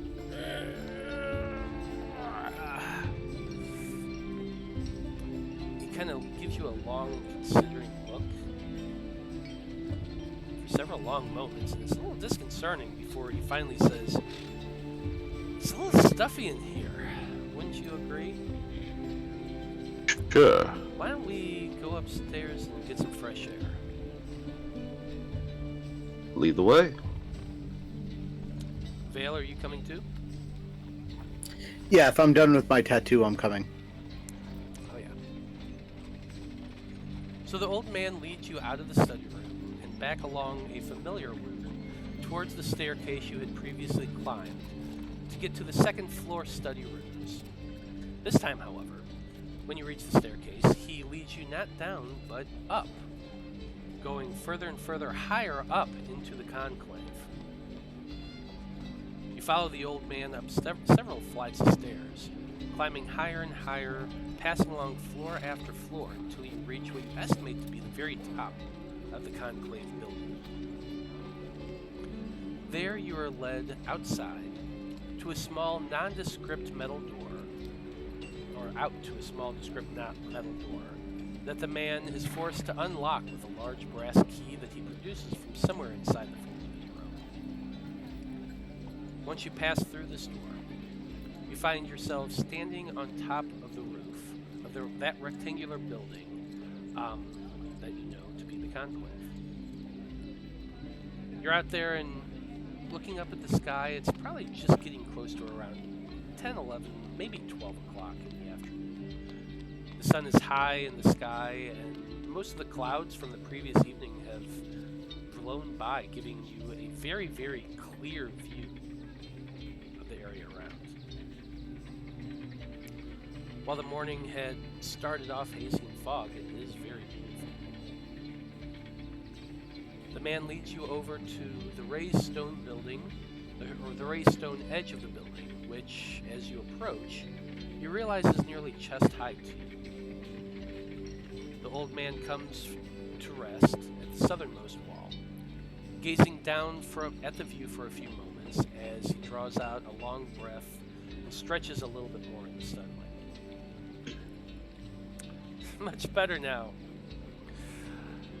Better than that stuffy library room. Anyway, you wanted to know where the site of that last battle was? I do. Well, and he points down to the south, a little bit to the southwest, and says, well, take a look down there with those feline eyes of yours, and tell me what you see. Am I rolling a check? Or is this go just... ahead and roll perception check. God, please be good. Oh my god. It's a 9. That's that one. Am I looking as well? Yes, you absolutely are. Please get something better than that. I swear to God, if you get in that one. Oh, That's a 9. Wow. That is absolutely impressive. So, you guys are looking out past the... Well, we're looking at the lake, aren't we? Kind of chuckles at you and says, well, no. A little farther down that way. Actually, a lot farther. Does he... I'm talking about the Umbra Spire. It's the single largest mountain in all of Loroupa. I'm sure you've seen it at least once or twice. And Probably. if you look at the map of the area, the Margarden Federation, the tallest mountain in the Margarden Federation, that's the mountain I'm talking about. The Umbra Which one? Spire, the Margarden Federation map.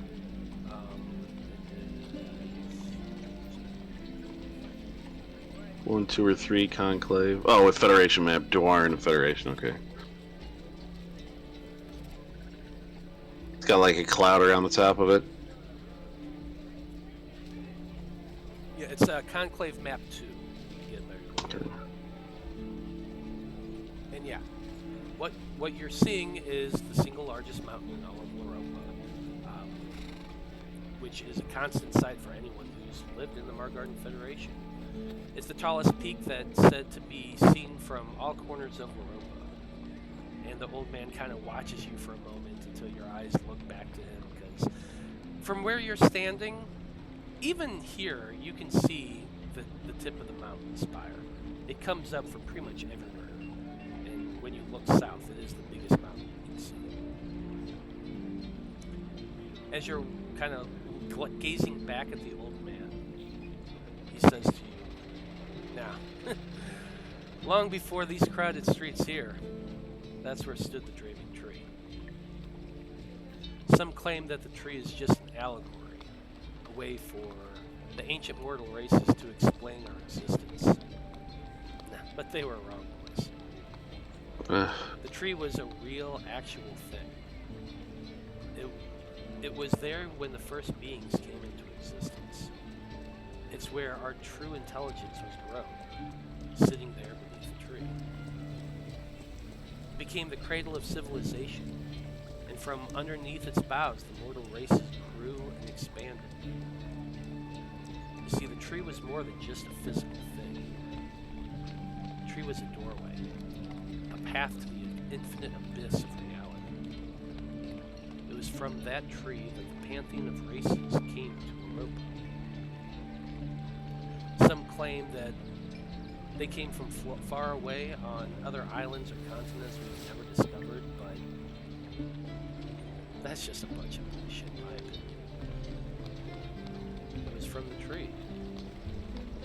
And her path to untowed planes of existence that had once opened up our world to many different species, many different types of beings that who knows we've lost.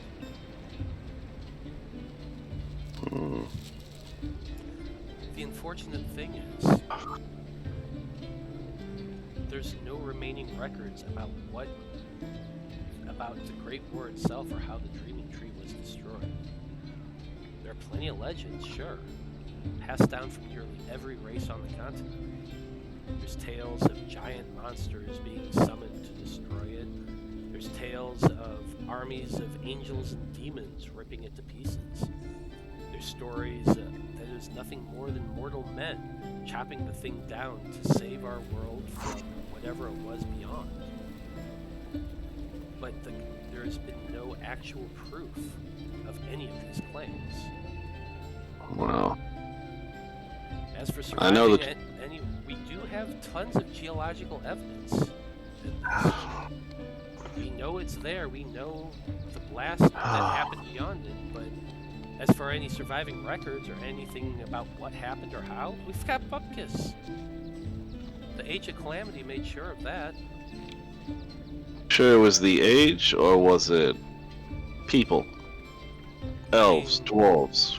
Somebody destroyed it on purpose. It was 4,000 years of destruction and strife when surviving ancients fled underneath the earth to survive the devastation of the surface. What's the thing that you would do? Let's say this place was going to be under attack. What's the one thing you are going to grab? You're going to start grabbing books. So people would have been doing that. Oh, sure. But I would guess that information was purposely destroyed for a reason. I mean, these thoughts and theories are pretty much what we do at the Conclave all the time. We've sent out numerous expeditions trying to find some ancient places. There are tales of incredible things that came from the Age of Dreaming. Continents that floated and flew through the sky. Airships and magical technologies that we don't even have the slightest ability to create. But everything that we have is legend and lore, written down 4,000 years after it happened. So finding any true evidence of what happened is extremely difficult. I mean, the ancient races went down into the ground, and some of those races never came back out, I point out. And he kind of glances over at you, Veil, as you're standing there. I give him a smile and a nod. Could it be possible that there are still some untapped, collections of knowledge underground, hidden somewhere? And the old man kind of looks at you and says, are you asking me or are you asking him? Well, I guess I'm asking both. 'Cause, I mean, the Underdark, there's got to be some secrets to it that even your people don't know, Vale. I've lived there my entire life, and there's definitely a wealth of knowledge down there. And I'm sure there's some untapped wealth of knowledge that we haven't found.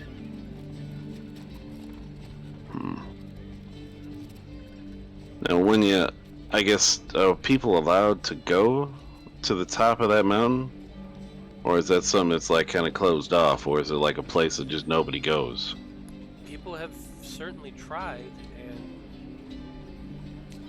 I've read reports of people trying to tame dragons and get up to the top, of expeditions meant to climb the thing. I have never made that trip in my lifetime, and as far as I know, I've never seen anything about coming back and telling a tale. Anything's possible. Well, I know that tree exists. I know it existed because we have found pieces of it. I'm well aware of Contribution? Contribution, thank you. The contribution your group has made to the Conclave, and we are currently studying the object called the Dream Root. Unfortunately, I couldn't go with it myself. I'm due down to meet with the elves in a few hours, to be honest. We'll be setting sail, but I don't suppose there's possibilities of extra passengers to meet the elves, are there? I'm guessing I wouldn't be allowed to go. Was my guess. At this, he kind of levels an eye. Why exactly would you want to go meet with the elves, boy? Some things in my past, the elves have been involved. Let's just say I have a great many interests at a little area in the south of their kingdom. There are some ruins there that, let's just say, I've tried to visit before. Hey there, quick. Things went a little wrong. Yeah, Kyle's getting kind of annoyed, I can see. Not gonna lie there, kid. This isn't that kind of journey. Well, not saying I'd have to sneak in this time. If we were possibly part of a delegation, we'd be there legally. What I'm saying is, this is a mission of diplomacy. To find out why the hell they left their giant forest-walled cities? Yeah, I get it. Not only that, this is the first opportunity any of the races have had to make contact with the elves in quite a bit of time. We're sending diplomats from each kingdom to meet with them. I myself am acting as a liaison for the Conclave. This is not something we would invite a newly joined member of the Conclave. I understand. It's just kind of interesting. You know, these dream roots start showing up, and the elves want to leave their kingdom. I don't believe in coincidences, so I don't know about you. Things are changing, and all of a sudden they want to join the party. While I admit that is an interesting thing, something we are going to be finding out, you best leave this to the professionals. Wow. You've been brought on the Conclave as a field researcher, and as somebody who has direct contact with the Dream Roots, we have other things in mind for you. I understand that too. One more quick question before we probably let you get back to your studies. There was a half-elven scholar by the name of Raynon Pharaoh. Does that name ring a bell to you? Not offhand, should he be? I don't know. We can set one of the scribes to research him if that's something you need, but he's not an individual I've met. Possible. You know what? I might do that. I might ask somebody to check into him. But we've taken up enough of your time, so. I don't mind giving my time out to those who work as well as you guys seem to. Keep bringing in those treasures, and you never know. You might find out the history you're looking for. We're going along a path that I myself have traveled many, many years, so I've already added to that. When you get back, anything you can tell me about your talks with the elves, I would be most interested to listen. Anything you can tell me at all. I understand if things can't be shared. I won't be. We don't think we'll be longer than 2 weeks, but if you're back in town by then, if you're back in town by then, stop by and ask for Owen. He might be able to help you out. I sure will, sir. I appreciate that. I'll just shake his hand. He kind of shakes your hand and gives you kind of a hearty little clap on your shoulder for a moment before giving you both a bow, and he heads off down into the conclave and leaves the two of you on the roof. How far on the Underdark have you traveled, sir? As far as I was able, I stuck to the library most of the time, so I wasn't like one of my brethren exploring the deep delves of it. I didn't even think to look in the Underdark for any of the questions I might have. Or about my people. I hate to jump in out of character, but we're pretty far past due for a break we're here. at 9. Yeah, sorry about that. That took a little longer than I meant it to. I do apologize. We're going to go ahead and jump into our break, everybody. So I'll see you in a few minutes.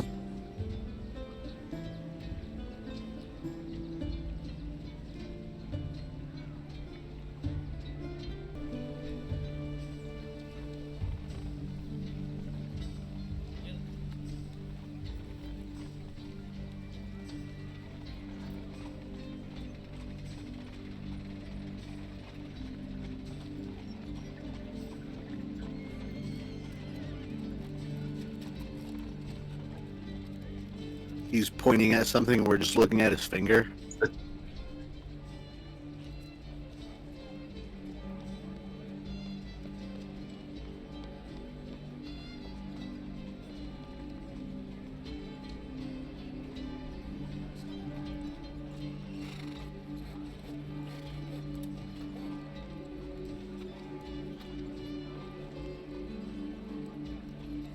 To it. Okay.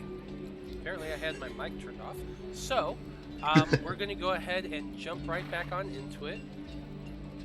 We're back with Blood and Veil, who have just met with an interesting individual who has intimate knowledge of, the ins and outs of the ancient war. However, you guys are eventually led back down to your study rooms if there was anything else you wanted to research. If not, we can go ahead and move forward. We'll Let's progress move the forward. story. Okay, sounds good. So after your long days at the conclave, and Apollyon, your day of running and getting yourself warmed up and prepared for getting into that pit fight, Eloise, you had a day mostly of cleaning. And she does work with you with potions for a little bit, and she actually begins to make the potions of climbing and a potion of featherfall, and begins teaching you the ingredients of them as well, because she has to restore her stock. And so while you didn't necessarily plan on getting this type of training, you do now know how to make these two potions. Sweet. Oh, beans. So you can go ahead and mark that down on your character sheet if you know how to make these. They're a little bit more difficult. The DC is a little bit higher. It's a DC of, I'm just going to start telling you these things. It's a DC of 18 to roll to be able to properly make these potions. So it's a little bit more difficult, but you do now have it in your wheelhouse.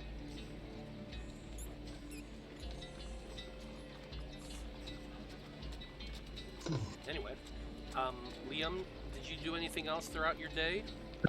Or did you I just was get just training? going to go back to the conclave, train. That's the only thing I had on my agenda.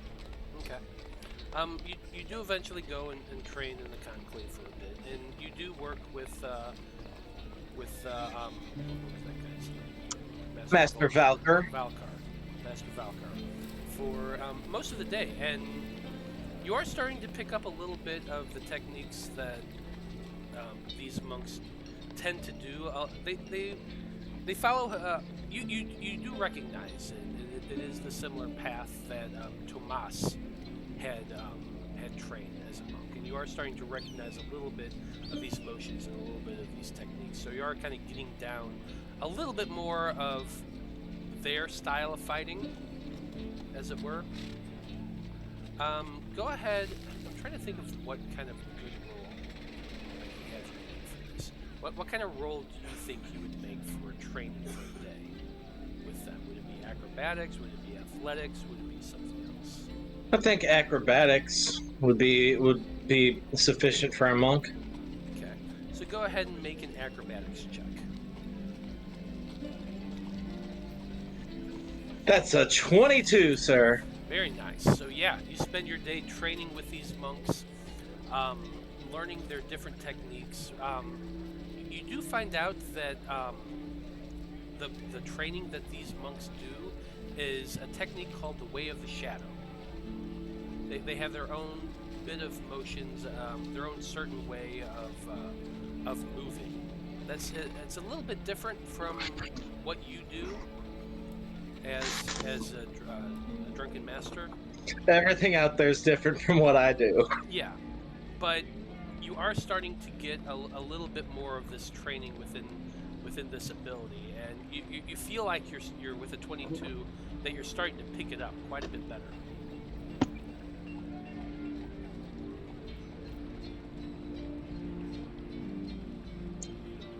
If I have a quick moment with Valkar, I'd just kind of like to ask him. So these missions that we're supposed to go on or take on or whatever it's called, do we decide them?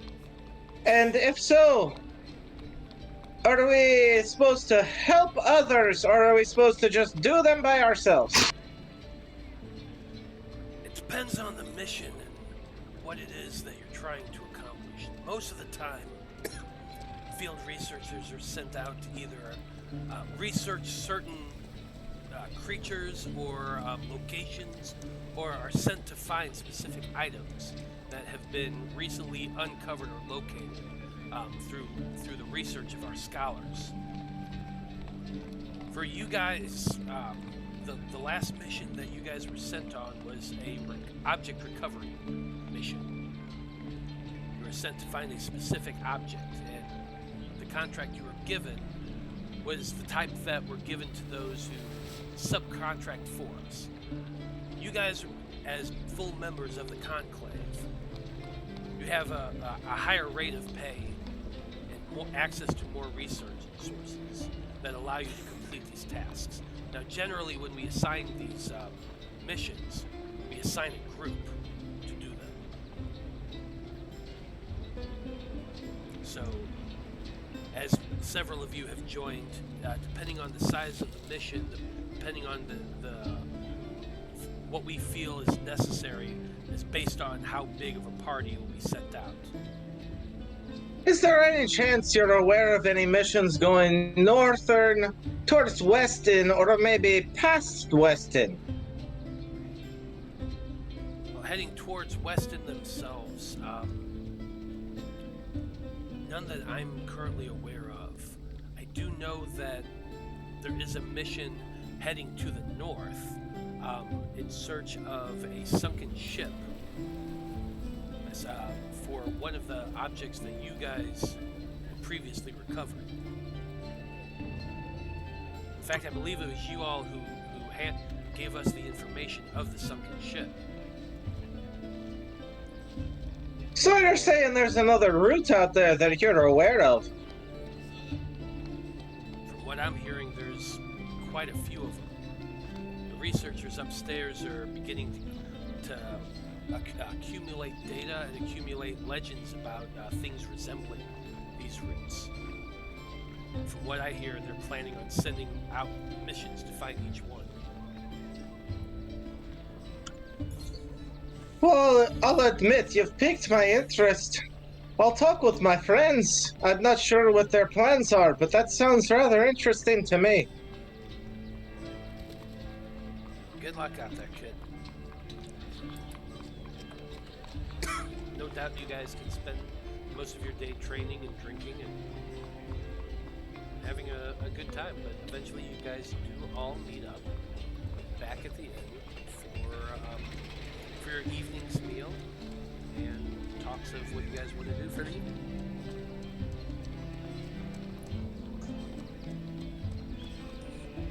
Guys, you'll never believe it. Millie's was ransacked last night. Oh, what do you mean ransacked? Somebody broke in? That's what it looks like. It looked like someone broke in and just kind of smashed and destroyed everything in the front part of her shop. All the spell components and potion components. Well, did they take anything? Millie said that they took a few spider climb potions and featherfall potions and some diamond dust. Spider climb and featherfall, you say? Yeah, but everything behind the counter was fine. Like, all of her ready-made potions weren't smashed. I turn to Blood and I say, do you remember I told you about those two guys? Well, that does, the climate bit does certainly resemble those gentlemen from what you described. Yeah, Well, if you're they gonna did seem pretty climb agile. high, then you're gonna want featherfall just in case. It's possible. Although one did climb up a rope. Maybe if they used the spider climb potion, wouldn't he have just gone up the side of the building? Well, you said the other one climbed up pretty quickly. He jumped up and grabbed the ladder and then climbed from there. Well, I reckon if the other one was having trouble, that might give him incentive to want something like spider climb.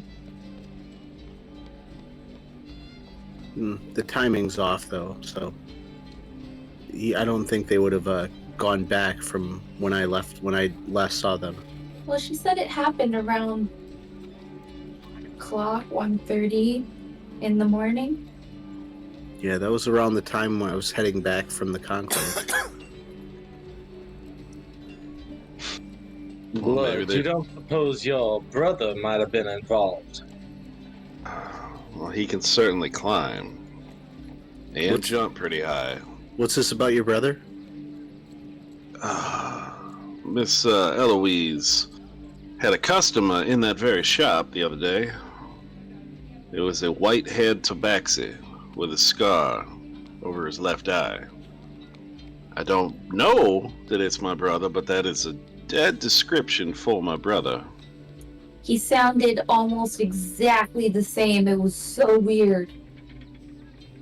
And my brother's dead as far as I know. That's why it's extra troubling and concerning.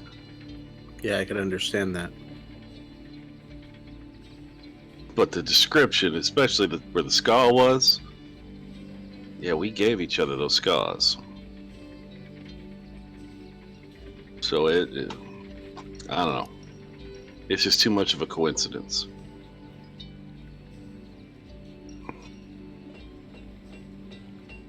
So that could have been them.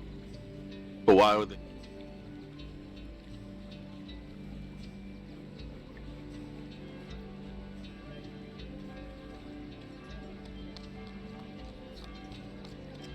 Any chance you know what diamond dust could be used for?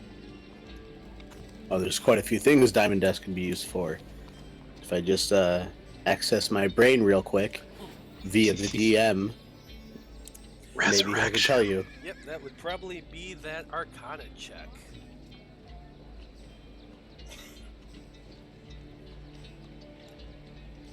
That's okay. That's a 22. Yeah, you know that diamond dust can be used in a variety of different spells. Some of its uses are also for it helps to disable and disarm traps of a magical nature. You know, with an Arcana of 22. So basically, people are up to no good. Seems that way.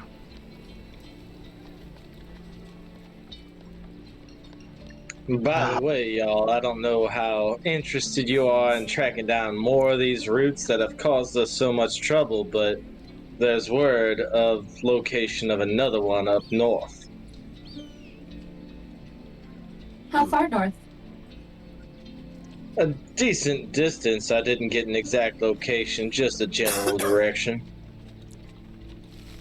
Well, Blood, go ahead and give me that history check. Actually, Veil too, because you both pay attention to these sort of things. watch your not bad. 16. 14. Okay.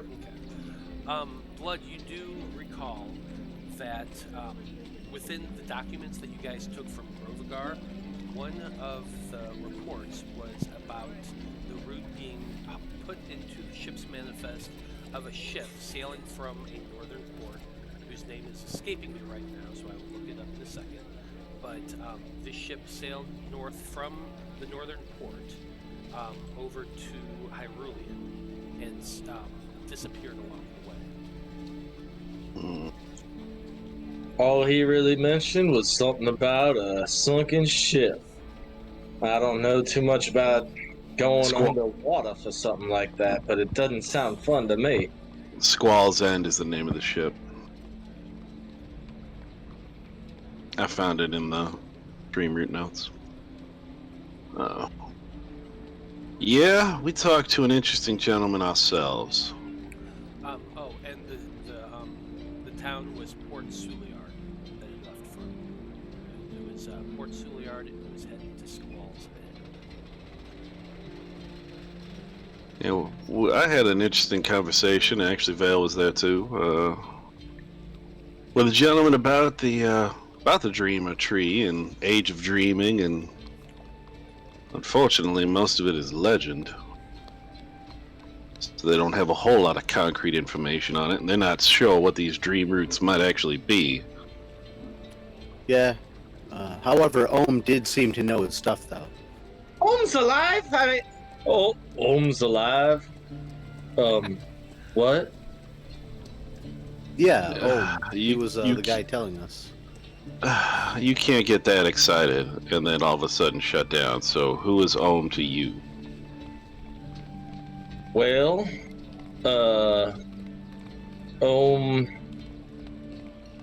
far as I can tell, is a man that was supposed to be dead. Yeah. So a lot of dead coming back to life in this town. I really like it. Well, this man seemed like he'd been doing research here for quite some time. And he is actually the representative of the Conclave meeting with the elves. So how is it, I mean, it didn't seem like he'd be that difficult to find. Where did you know him that you thought he was dead?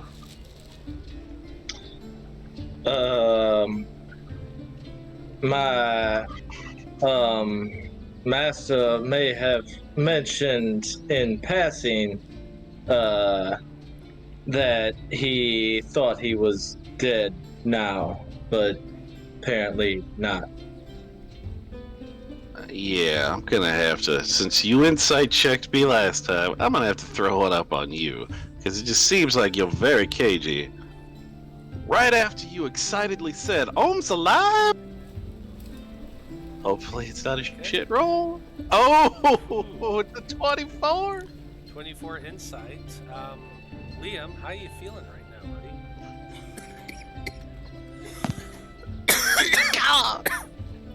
Okay, so deception is shit. That's a 10. Liam is extremely shaken. Let's see, without using Liam's words, he looks scared as shit that this person that he thought was dead is alive, and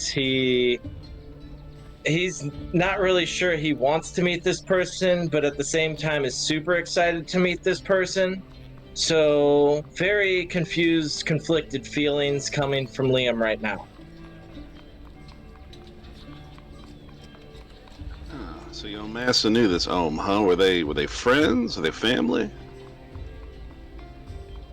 Ohm was the man who trained my master. My master thought he left him for dead. Oh, so your master killed, or he thinks he killed him. That You're not is gonna the have no- impression that he gave to me, yes.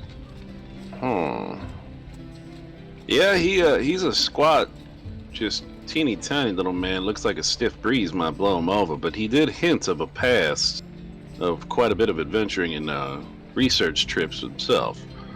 I'll tell you this right now. If you think that man can be blown over by a breeze, you are highly mistaken. Well, like I said, it's his appearance now, and he is probably playing it up. Do not underestimate that man. Well, I definitely won't attack him. He gave me information, and he's actually promised to meet with me in a couple of weeks, so he can tell me about what the trip with the elves, how it went. My master, one of the most talented martial artists I have ever met. If he was trained by this man supersedes anything I have ever seen. Well, he is a very old man now. So, Once again, do not take looks to be the only judgment of this man. well, I won't attack him, I promise you that.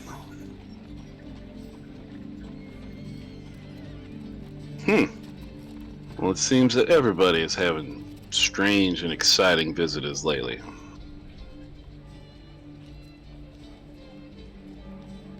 Paul, how did your day go? Oh, you know it. I'm getting pumped for this fight tonight. Y'all ready to see some winning? Yeah, let's do that now. Absolutely. Let's do that now.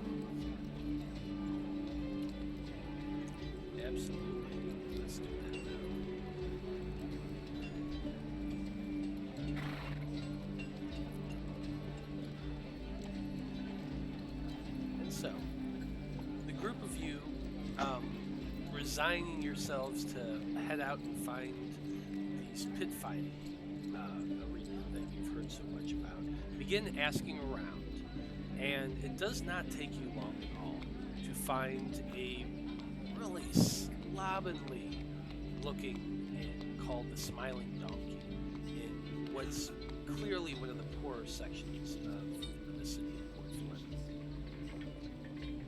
It's a basically it's one of those, everyone knows about it but nobody knows about it kind of places that you're easily able to find. And you are brought into very tiny, very unkempt upper building, and when you ask the bartender about pit fighting, she does tell you to head down to the second floor to what is a very large, very elaborate pit fighting arena.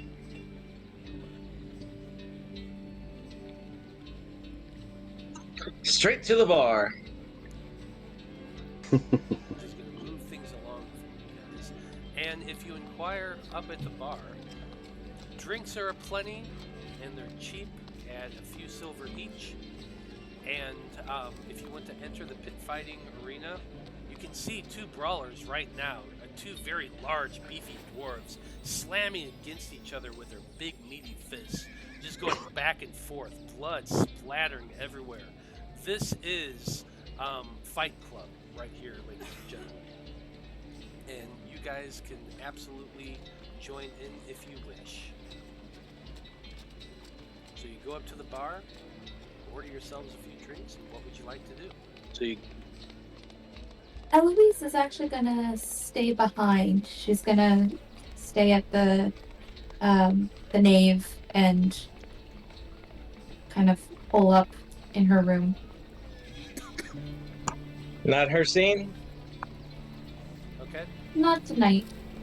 Okay. So instead, Eloise excuses herself and heads back up to her room to have a good night's sleep, I guess? She's gonna sit on the floor and open one of the windows and see if she can find another bird and cast Animal Messenger. And if that's possible, send Vulcan another message, just saying, how I don't know what to do.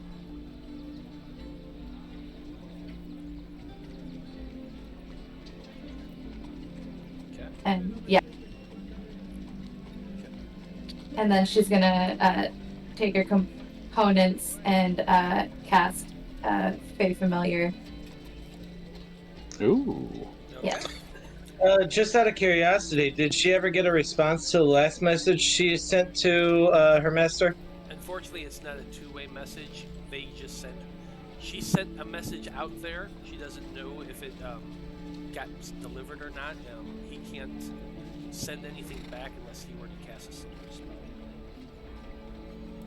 spell. It's a one-way message, not a two-way message. Gotcha. And if it doesn't reach it, but if it doesn't reach its target, the animal returns to where it was cast. Yes. Yeah. So, did the animal I return? cast it at level 3, just so that it has It have 3 days. 3 days to travel, because Alright. I'm not from near here, so I do the same Well, again. I think we were talking about the one you sent to find a certain white-haired creature running around the city. Is what Liam was referring to. No, I wasn't. But Oh, you want I'm the other one? curious. Yeah, Yeah. I mean, if it took 3 days, then it Well, could it's- still be flying towards there. I'm curious about the second one now, though. I would think it's got to have been 3 days since she cast that one, the first one. Tomorrow morning it'll be the third day. Okay. But did our seagull friend come back? Eloise, go ahead and make a perception check. Okie dokie. What's it gonna be? Oh, it's a good one. 21. Okay.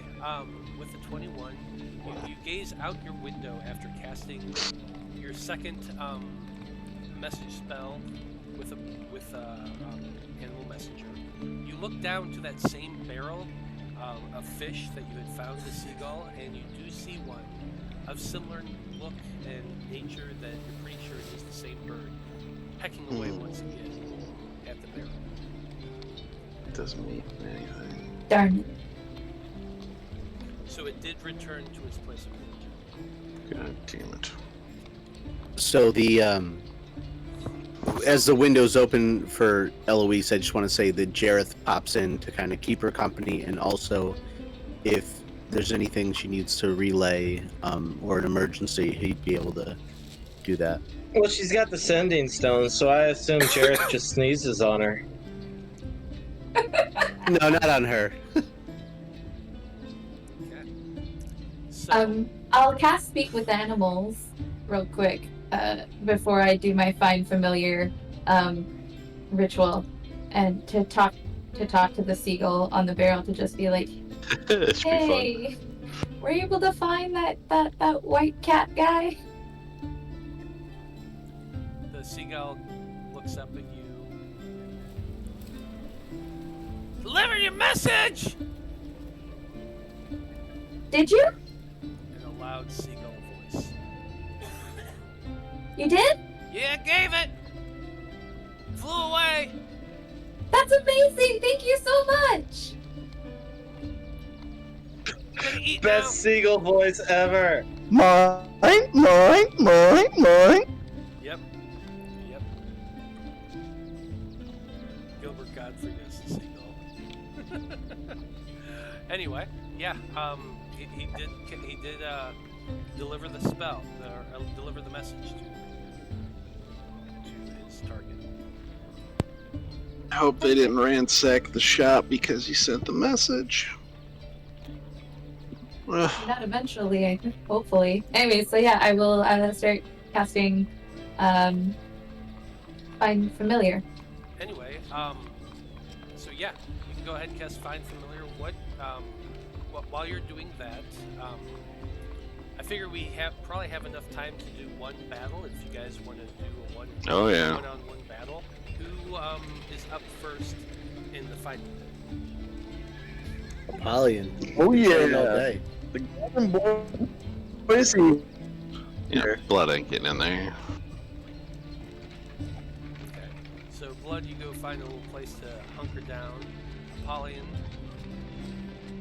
I do have a command token here for you. Yeah, I'm gonna see if I can place a bet. Actually, while I'm getting ready, I want to cast Detect Thoughts as a ritual.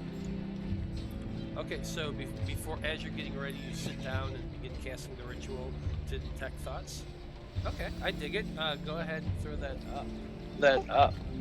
My ancient Minotaur magic.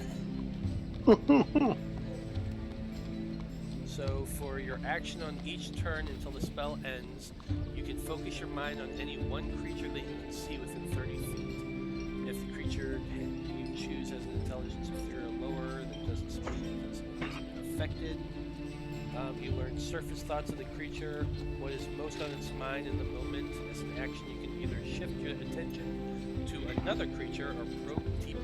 Interesting. Okay, so yeah. I want to check the other fighters in the area and see like what their strategies are, what they're thinking about, or if they're nervous or whatever. So you kind of begin to cast your mind around the people, focusing on one and then the other, and you do see quite a few fighters centered around the ring itself, watching and cheering them on. Most of them have very simplified thoughts, thoughts of what they're going to do in their battle, what weapons, what strategies they want to move. Some of them are just thinking to themselves about getting a drink or placing a bet or having to pee. I can't really think of anything more. Mostly they're just cheering and enjoying and thinking about what they're going to do in their next match. Does that make sense? Yeah. Are any of them thinking about like cheating or like doing anything special? I'm trying to think of what kind of role that would be. Make an Well, insight check. Make a what? Insight. Alright.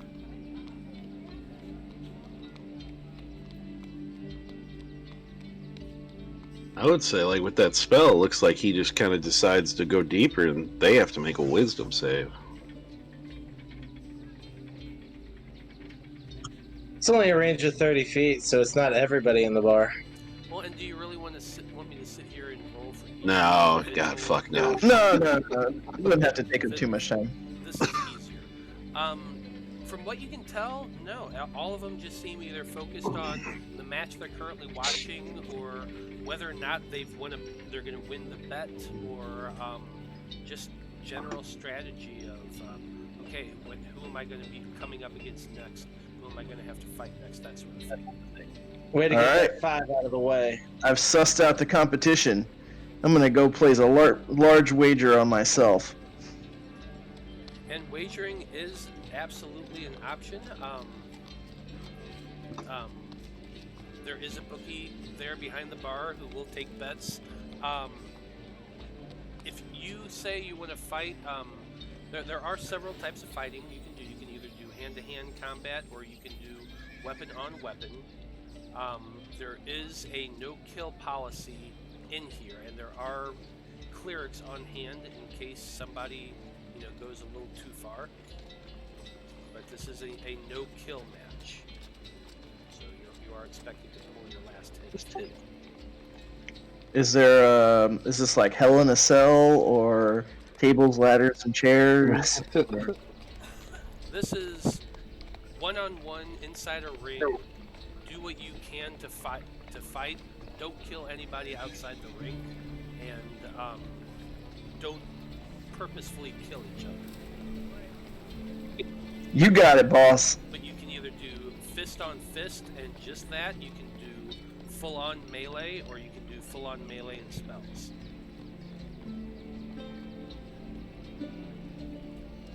Yeah. Let's do everything. Okay, I dig it. And let's see What would be the odds for Apollyon being a first-time fighter? Looking right now to see who I have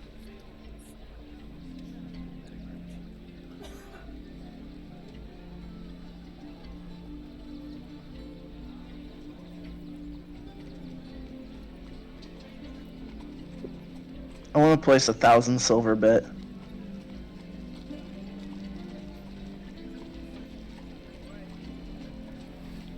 Okay, 1,000 silver. You at least a decent human being and you put it in a bag first? Unlike someone? I stack the coins up on the counter like 10 at a time. I'm also going to place a bet for everything I have for Apollyon to win. Well, you can't have much left. What do you got? That's a good Yeah, bet. he doesn't have a lot. I have 64 gold and 397 silver, so it's a little chunk. Well, I'll put 100 down on the big boy.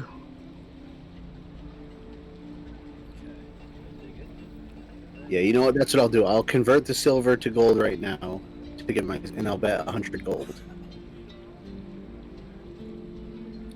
Okay, so hold on a second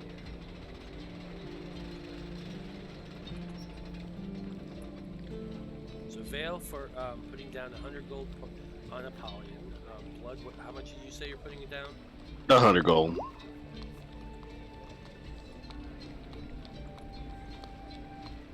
Okay, Liam is doing 20 gold.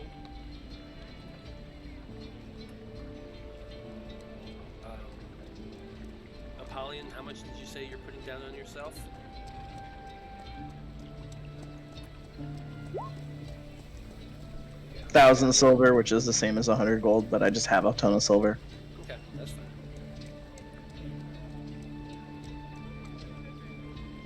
Okay. Let's see what I have.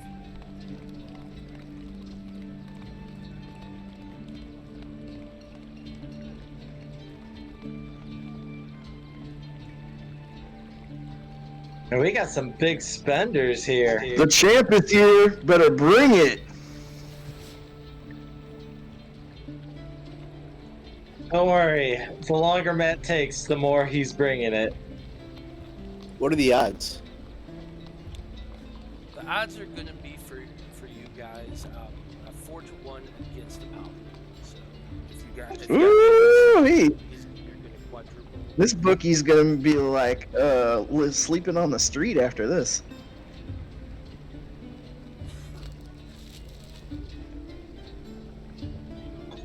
At least he's not short of confidence. Oh, I'm gonna fight dirty too.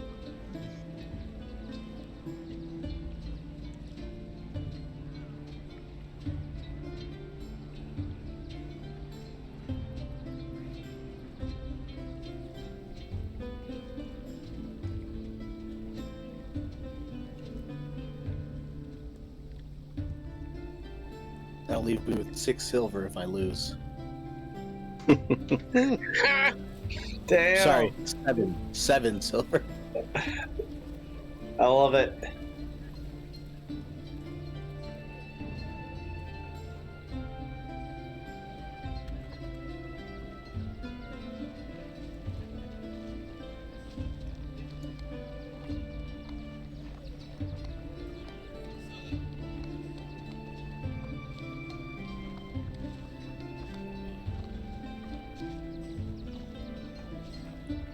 Okay, good to go. So you place your bets down, and Apollyon, you step into the ring.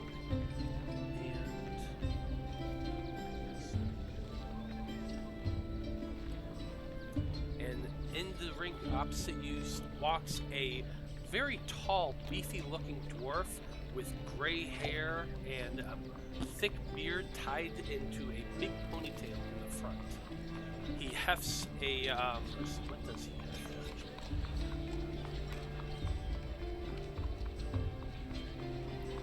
He pulls out a thin rapier in one hand and a dagger in the other, and kind of salutes a little bit towards you, but then just kind of gives you a cocky wink. as he steps forward.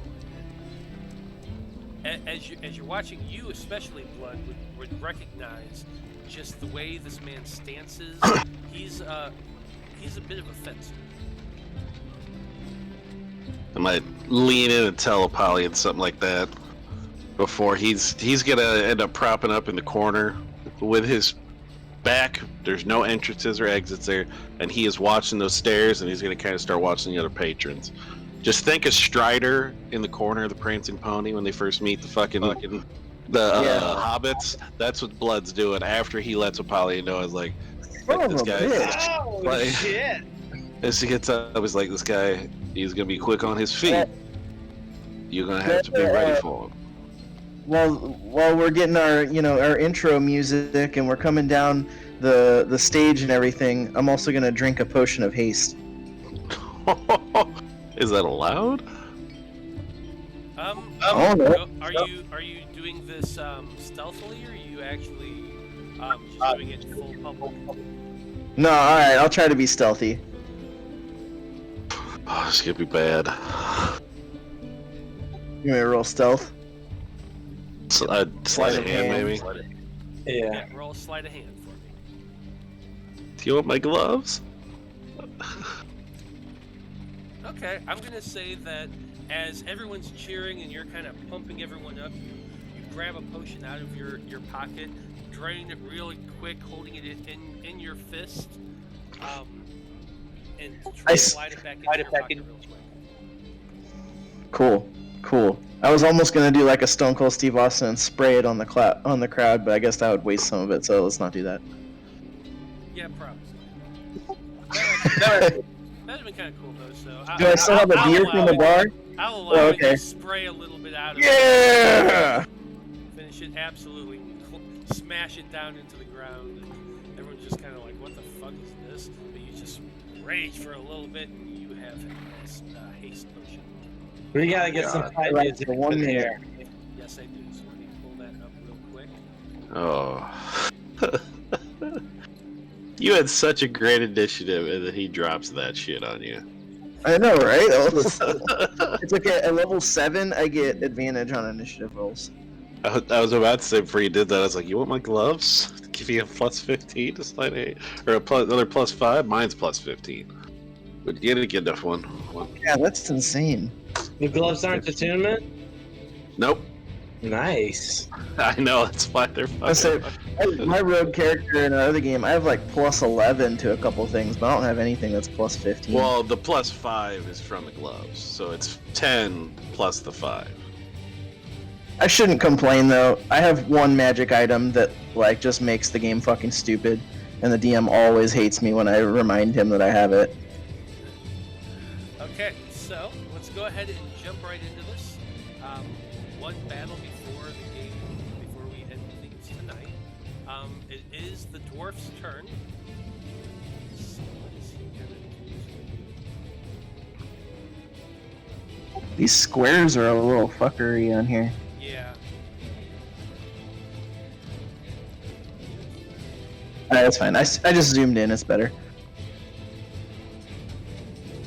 Okay, so the two of you are kind of standing off one another. He has his rapier in one hand.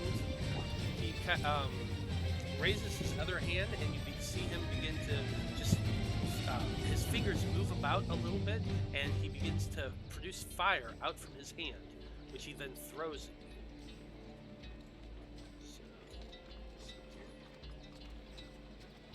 you. And that's a 6, so I assume that misses. Nope. My AC is 23 right now. Just FYI.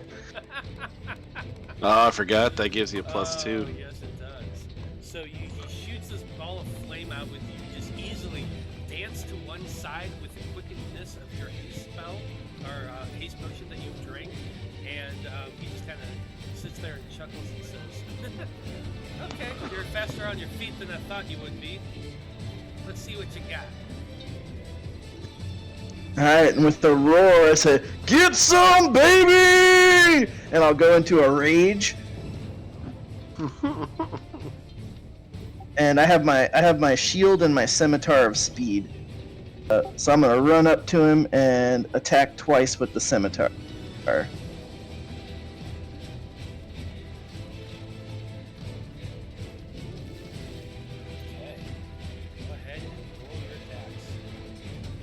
attack with the Scimitar of Speed goes slicing through the air, but this dwarf just dodges back, dancing to and fro with his feet, almost like a dancer. Ooh. Oh, that's got hit.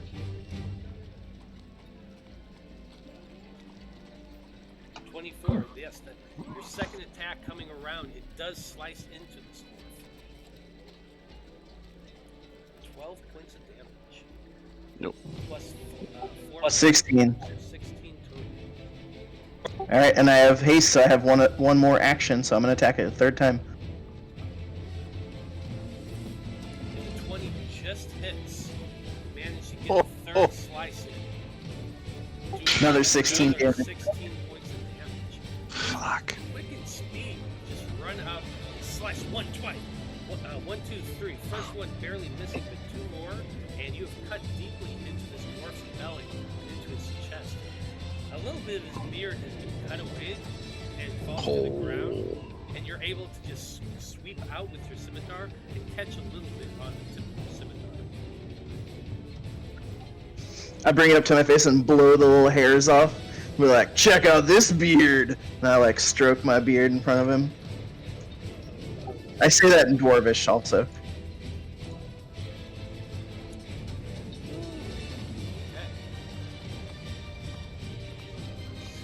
First off,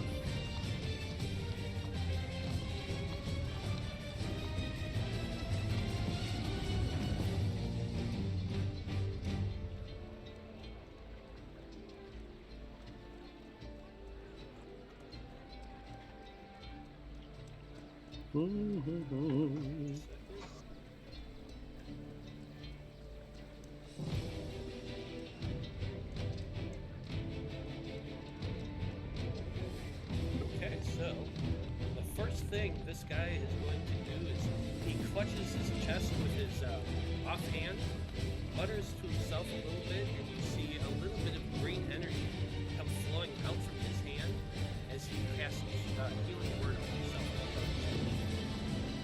Ooh. Cool. Healing himself for a whole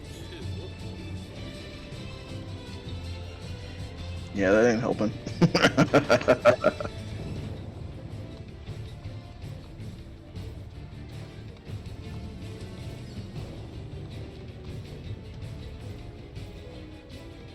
Okay. Next thing he does is he stabs out at you with his rapier.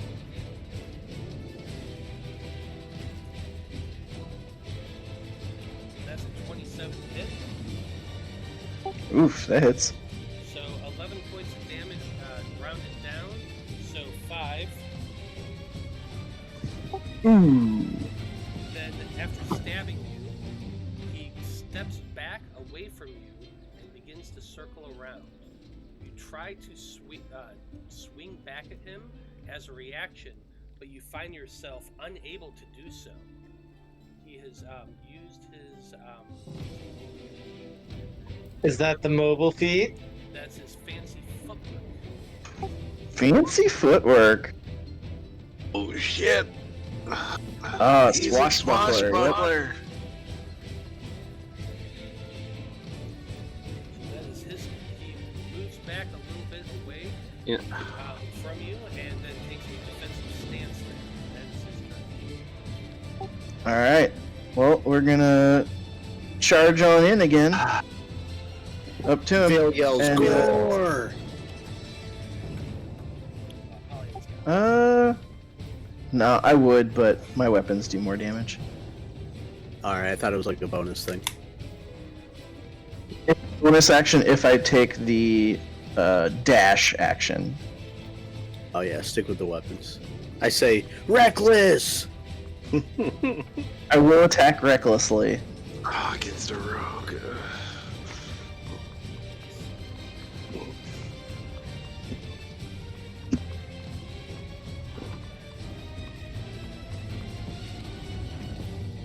20.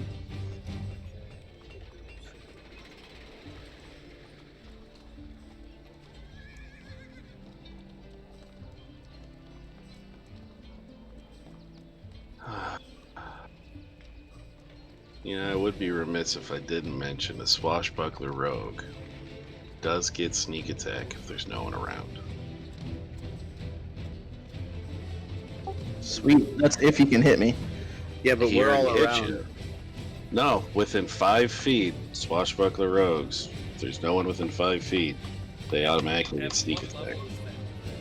He's a swashbuckler. It's level. If he's it depends how many. I guess if he's a swashbuckler rogue, I can't think of what it is, but yeah, swashbuckler will get sneak attack if there's no one within 5 feet. No ally of. If he doesn't have an ally within 5 feet. Well, I'm standing ringside. Well, You're not within 5 feet. I'm just going to say that, yes, he is a swashbuckler rogue. He only has 4 levels in that. The rest of his levels is something else. So, I don't think he has that ability. It's not my sheet. I think. Well, I'll look it up. But I believe he should. If he's a swashbuckler, I think he should get it. But I'll look it up. He's got cunning action, he has fancy footwork, and he has rakish audacity. Oh, wait a minute. Here it is here. You gain an additional way to use your sneak attack. You don't need advantage on the attack rolls to use your sneak attack against a creature you are within 5 feet of, if no other creatures are within 5 feet. Okay, so yeah, sneak attack just hits. Yeah. That's a cool ability. It's the little twist that swashbuckler gets to the sneak attack. So I will roll that because it's fair. Yeah. I hope Go for it, they're I don't care. gonna take me down. I'm just saying, yeah.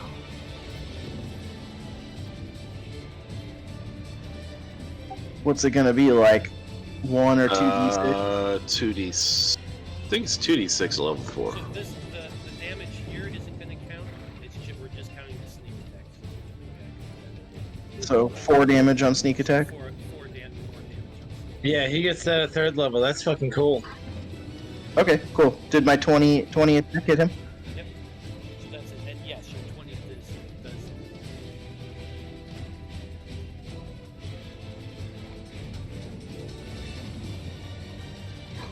13 more damage. More damage to this rogue, and he's looking pretty hurt. He stumbles back a little bit. He's kind of holding his gun. Okay, so I have many actions. So that was my That was your first attack. that was my attack action for the haste spell, which I'll get to attack a second time. And then can I use my regular action to dodge? That's a rogue thing. No, No, with any the character potion can of dodge. speed, with the potion of haste, you get to. Well, Like so that. Here's how it works. You have to do your action. You can either do your action or your bonus action first. But your action, which is attack, or dodge, or whatever, has to come first before you're able to use the second attack from the haste spell. That's just the order of how it has to be done. So if I'm gonna attack, I have to attack before I do anything else? So what I'm saying I moved already, but So what I'm asking you is the dodge. Is the dodge an ability or is it attack? no, any character can dodge by using their action. Okay, so you would have to use your dodge. I think that extra attack. Right now I have 2 actions and I have a bonus action. So I could attack twice. 2 with attacks. a is regular one action. Yeah, 2 attacks Yeah, and that's 2 what I'm saying. actions are very different. You don't. Yeah. You're either attacking or you're dodging. So you could That- double dodge or double attack. Yeah, so the way it works is when you take the attack action, you're able to make your 2 attacks. That's all still within your attack action. You can also use an action to dodge. What I'm asking is does the potion that you drink, does it say you can dodge using your bonus action? Or using No. Oh, no. It says additional action then can be used to do attack, dash, disengage, or hide. So yeah. So it does not say I can do dodge on with it, but I want to attack with that action and then use my normal action to dodge. Okay, so Can I do that? Yes. You can use your normal action to dodge, and you can use your second attack action to an attack, and then you still have a bonus action. Okay, with my bonus action, I attack again because of speed. Perfect. I just wanted to make sure the order you used. Yep. 24. Yes, 24 does. I don't know why you're trying to dodge. You're about to 12 win the damage. fight. Well, just, I don't know, in case he does something crazy. Yeah, this You've guy- got rage. You take half damage. This guy is looking extremely rough. So I want to, like, make the most of it. And this guy's looking extremely rough. He is hurting, he is wavering, he looks like he's barely able to hold on to his feet.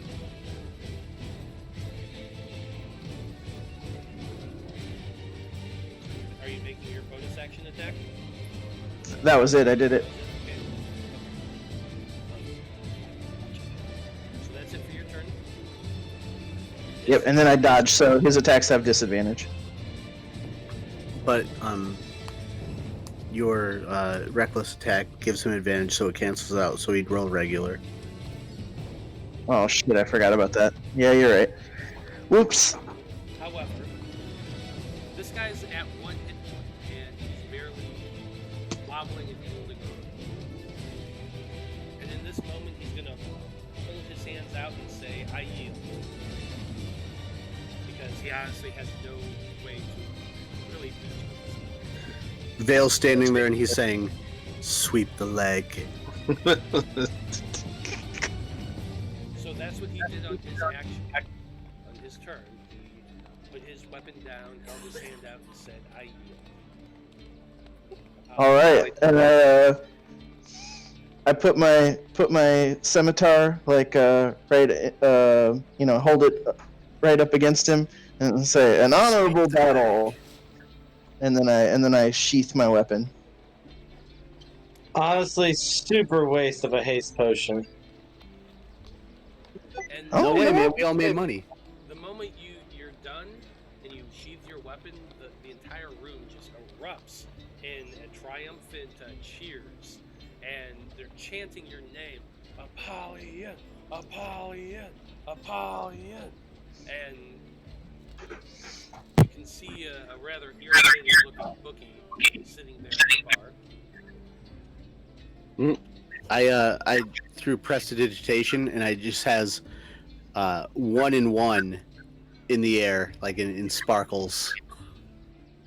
Absolutely, and the moment you do, the cheers even get louder and more triumphant, and Apollyon's just standing there with his hands up in the air, relishing in this. Technically, that's 1-0, but yeah, okay. He's counting the Gropa Grub a jar. jar, dude.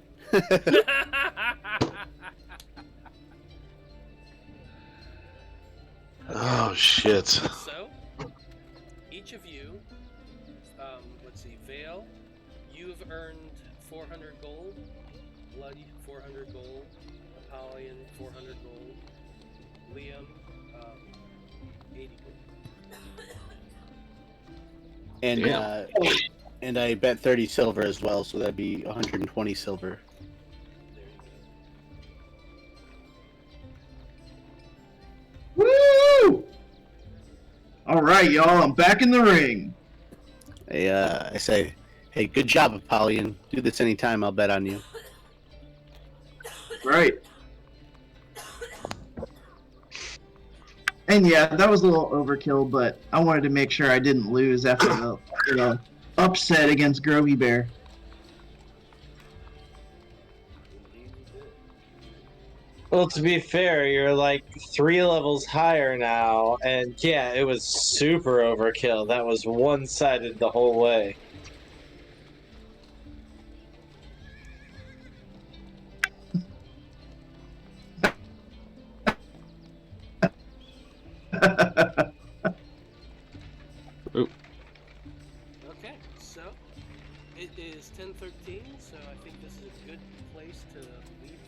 for the evening. You've won a little gold. You've learned quite a bit about some various subjects you guys have been wanting to follow.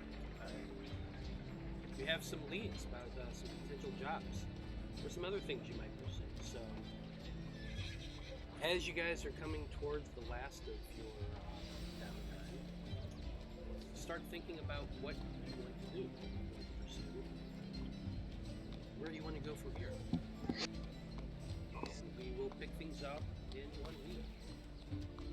So, from everybody here at Random Rhapsody, my name is Dawson. I appreciate everybody who is watching and following us here on Twitch TV. Your support really allows us to do what it is we're doing. Definitely appreciate it. If you like everything we're doing, go ahead and follow us on our Facebook page, Random Rhapsody TV, or on YouTube as Random Rhapsody. We also are on Twitter as Random_Rhapsody. A lot of different things right there. Underneath everything on our Twitch page, so feel free to follow us. We definitely appreciate that. We are also now available on Spotify and Anchor.fm, so feel free to subscribe to us there as well. Thanks again, everyone, for your support, and we'll see you in